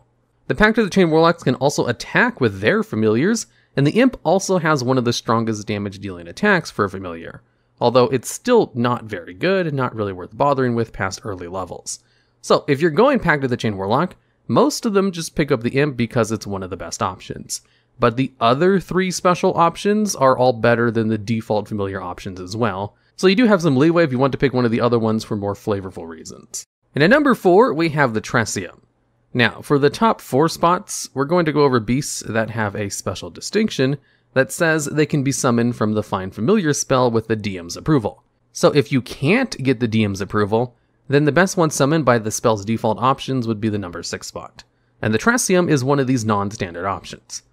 This creature can be found in the Storm King's Thunder and Descent into Avernus modules, and in addition to having the distinction where it can be summoned instead of the normal cat option, it also has a lot of really nice benefits over the normal cat. It has a slightly above average health at 5 on average, which is still not a lot, but it also has immunity to poison damage, and 40 feet of fly speed as well as 40 feet of just normal ground speed. But the best thing about the Tresium are definitely its abilities to detect things, as it has a really good passive perception score of 15, and a +5 to its perception, so it's a great scout or lookout option, but it also has the detect invisibility ability, which just straight up allows it to see invisible targets within 60 feet. It's kind of like the bat's blind sight, but better. It also has poison sense, where it can detect if a substance is poisoned by taste, touch, or smell. And since the Tresium is immune to poison damage and the poison condition, it has nothing to worry about if it wants to be a taste tester. It's also very intelligent for a familiar, but it can't speak like the Raven. Since you can communicate with it telepathically, this could come in useful, but overall it's not more useful than the Raven when it comes to communicating with your allies. It also has a much longer radius of 60 feet of dark vision, so you can use it like night vision goggles if you wanted to sit on your head or shoulders. It's also a really cool cat-like creature with wings, so it won't look as silly as putting an octopus on your head. Although again, the creature does require DM approval, and so do all the other ones at higher spots on this list. And at number 3, we have the Gelatinous Ice Cube. This creature is a fine familiar option from the Rime of the Frost Maiden module. The Gelatinous Ice Cube uses the stat blocks of the Obelisk Spawn, which is a CR 1/4 creature, which is a little bit higher than the usual CR 0 creatures that familiars are based on. And for being a higher CR rating, the Gelatinous Ice Cube has a hit point value of 18 on average, giving it the highest amount of hit points out of all of the familiars, including the Pact of the Tome familiars from the Warlock class. The Gelatinous Ice Cube also has 60 feet of blind sight, so you can use it to see invisible creatures, although it is blind beyond that distance, so it can only see up to 60 feet. And it also has a pretty slow movement of only 20, but it does have the Amorphous trait, where it can move through spaces as narrow as 1 inch without squeezing, so you can kind of use it to go through doors or cracks in walls, which could be situationally useful for maybe retrieving an item you need for a quest. However, the most useful feature of the Gelatinous Ice Cube is definitely its high hit point value while having blind sight. The other stuff is just kind of bonuses with only a few downsides. And at number 2, we have the Arctic Stink Squirrel. This creature is a fine familiar option with the Rime of the Frost Maiden module, just like the Gelatinous Ice Cube, and can be summoned in place of the Weasel. And the Arctic Stink Squirrel literally has the same stat block as the Weasel, only with one addition. It gains the ability to use the Stinking Cloud spell once per day with the DC 11. And the Stinking Cloud spell is a 3rd level spell, which occupies a 20-foot radius sphere and makes everything within the cloud heavily obscured. And also creatures that start their turn within this cloud have to make a Constitution saving throw, otherwise they basically lose their turn, retching and reeling at the smell. So the Arctic Stink Squirrel can potentially completely control an entire group of enemies with its feature once per day, as that's a pretty powerful 3rd level spell. However, the DC those creatures need to make is only an 11, and it's Constitution, which is easily the worst saving throw to target against the average creature from the monster manual. So chances are they're going to succeed that saving throw. But even if they do, it's still a huge zoning tool which creates a heavily obscured area for 1 minute, or until your familiar loses concentration on it, or unless they blow it away with a really strong wind. Now, this is definitely the best extra ability you can get from a familiar, and it's kind of overpowered even, when compared to things like an owl, which the best thing you can do is give advantage once a turn. The Arctic Stink Squirrel can kind of change an encounter into your favor with its special ability. And the fact that it's not number 1 is because the number 1 spot just has a little bit more utility than just being able to throw out one huge AoE once per day. Although if you don't need the utility of the top spot, then the Arctic Stink Squirrel definitely has the best special ability out of all the familiars. And at number 1, we have the Flying Monkey. This creature is a fine familiar option from the Tomb of Annihilation module. Now, the Flying Monkey doesn't have a high health pool like the Gelatinous Ice Cube, some kind of special ability to see poisons or invisible creatures like the Tresium, or an overpowered 3rd level spell it can use once per day. However, the Flying Monkey does have opposable thumbs, which means it can use items, and it's also a small creature instead of tiny, and with a strength score of 8 and the ability to fly, it can situationally carry things, or even small creatures like a player character goblin or gnome. Now, the Flying Monkey has almost no special features other than pack tactics, which can be pretty useful if you're trying to use your familiar in order to channel one of your touch range spells that deal damage through it, like Shocking Grass.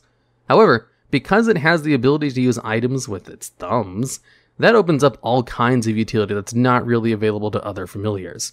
Besides maybe with a lenient DM with owls and hawks who allow you to use their talons pretty liberally. Here are some benefits of being able to use items on a familiar. If, for example, you gave your familiar a Wand of Magic Missiles, then you have a familiar that can use the spell Magic Missiles every turn, as Magic Missiles does not have an attack roll nor require attunement. It can also administer healing potions to downed allies. It can use the Necklace of Fireballs in order to throw out fireballs at enemies. It can be equipped with a Spell Rot Tattoo in order to have a spell that doesn't require an attack roll, same with the Ring of Spell Storing. Remember, the familiar can do basically anything as long as it doesn't require an attack roll. And the normal limiting factor to all the other familiars is that they realistically can't do these kinds of things because of how small they are and how no thumbs they have. Besides some of the ones that can be summoned with the Pact of the Chain Warlocks, as imps also have the same benefits as the Flying Monkeys and then some. Although the Flying Monkey is an option for anyone who can use Find Familiar and not just Pact of the Chain Warlocks. And one of the advantages the Flying Monkey does have over the imp though, is its 120 pound carrying capacity for it being a size bigger than the imp. Creatures that are tiny or smaller have half the carrying capacity as a medium-sized creature. Small creatures don't have a negative on their carrying capacity.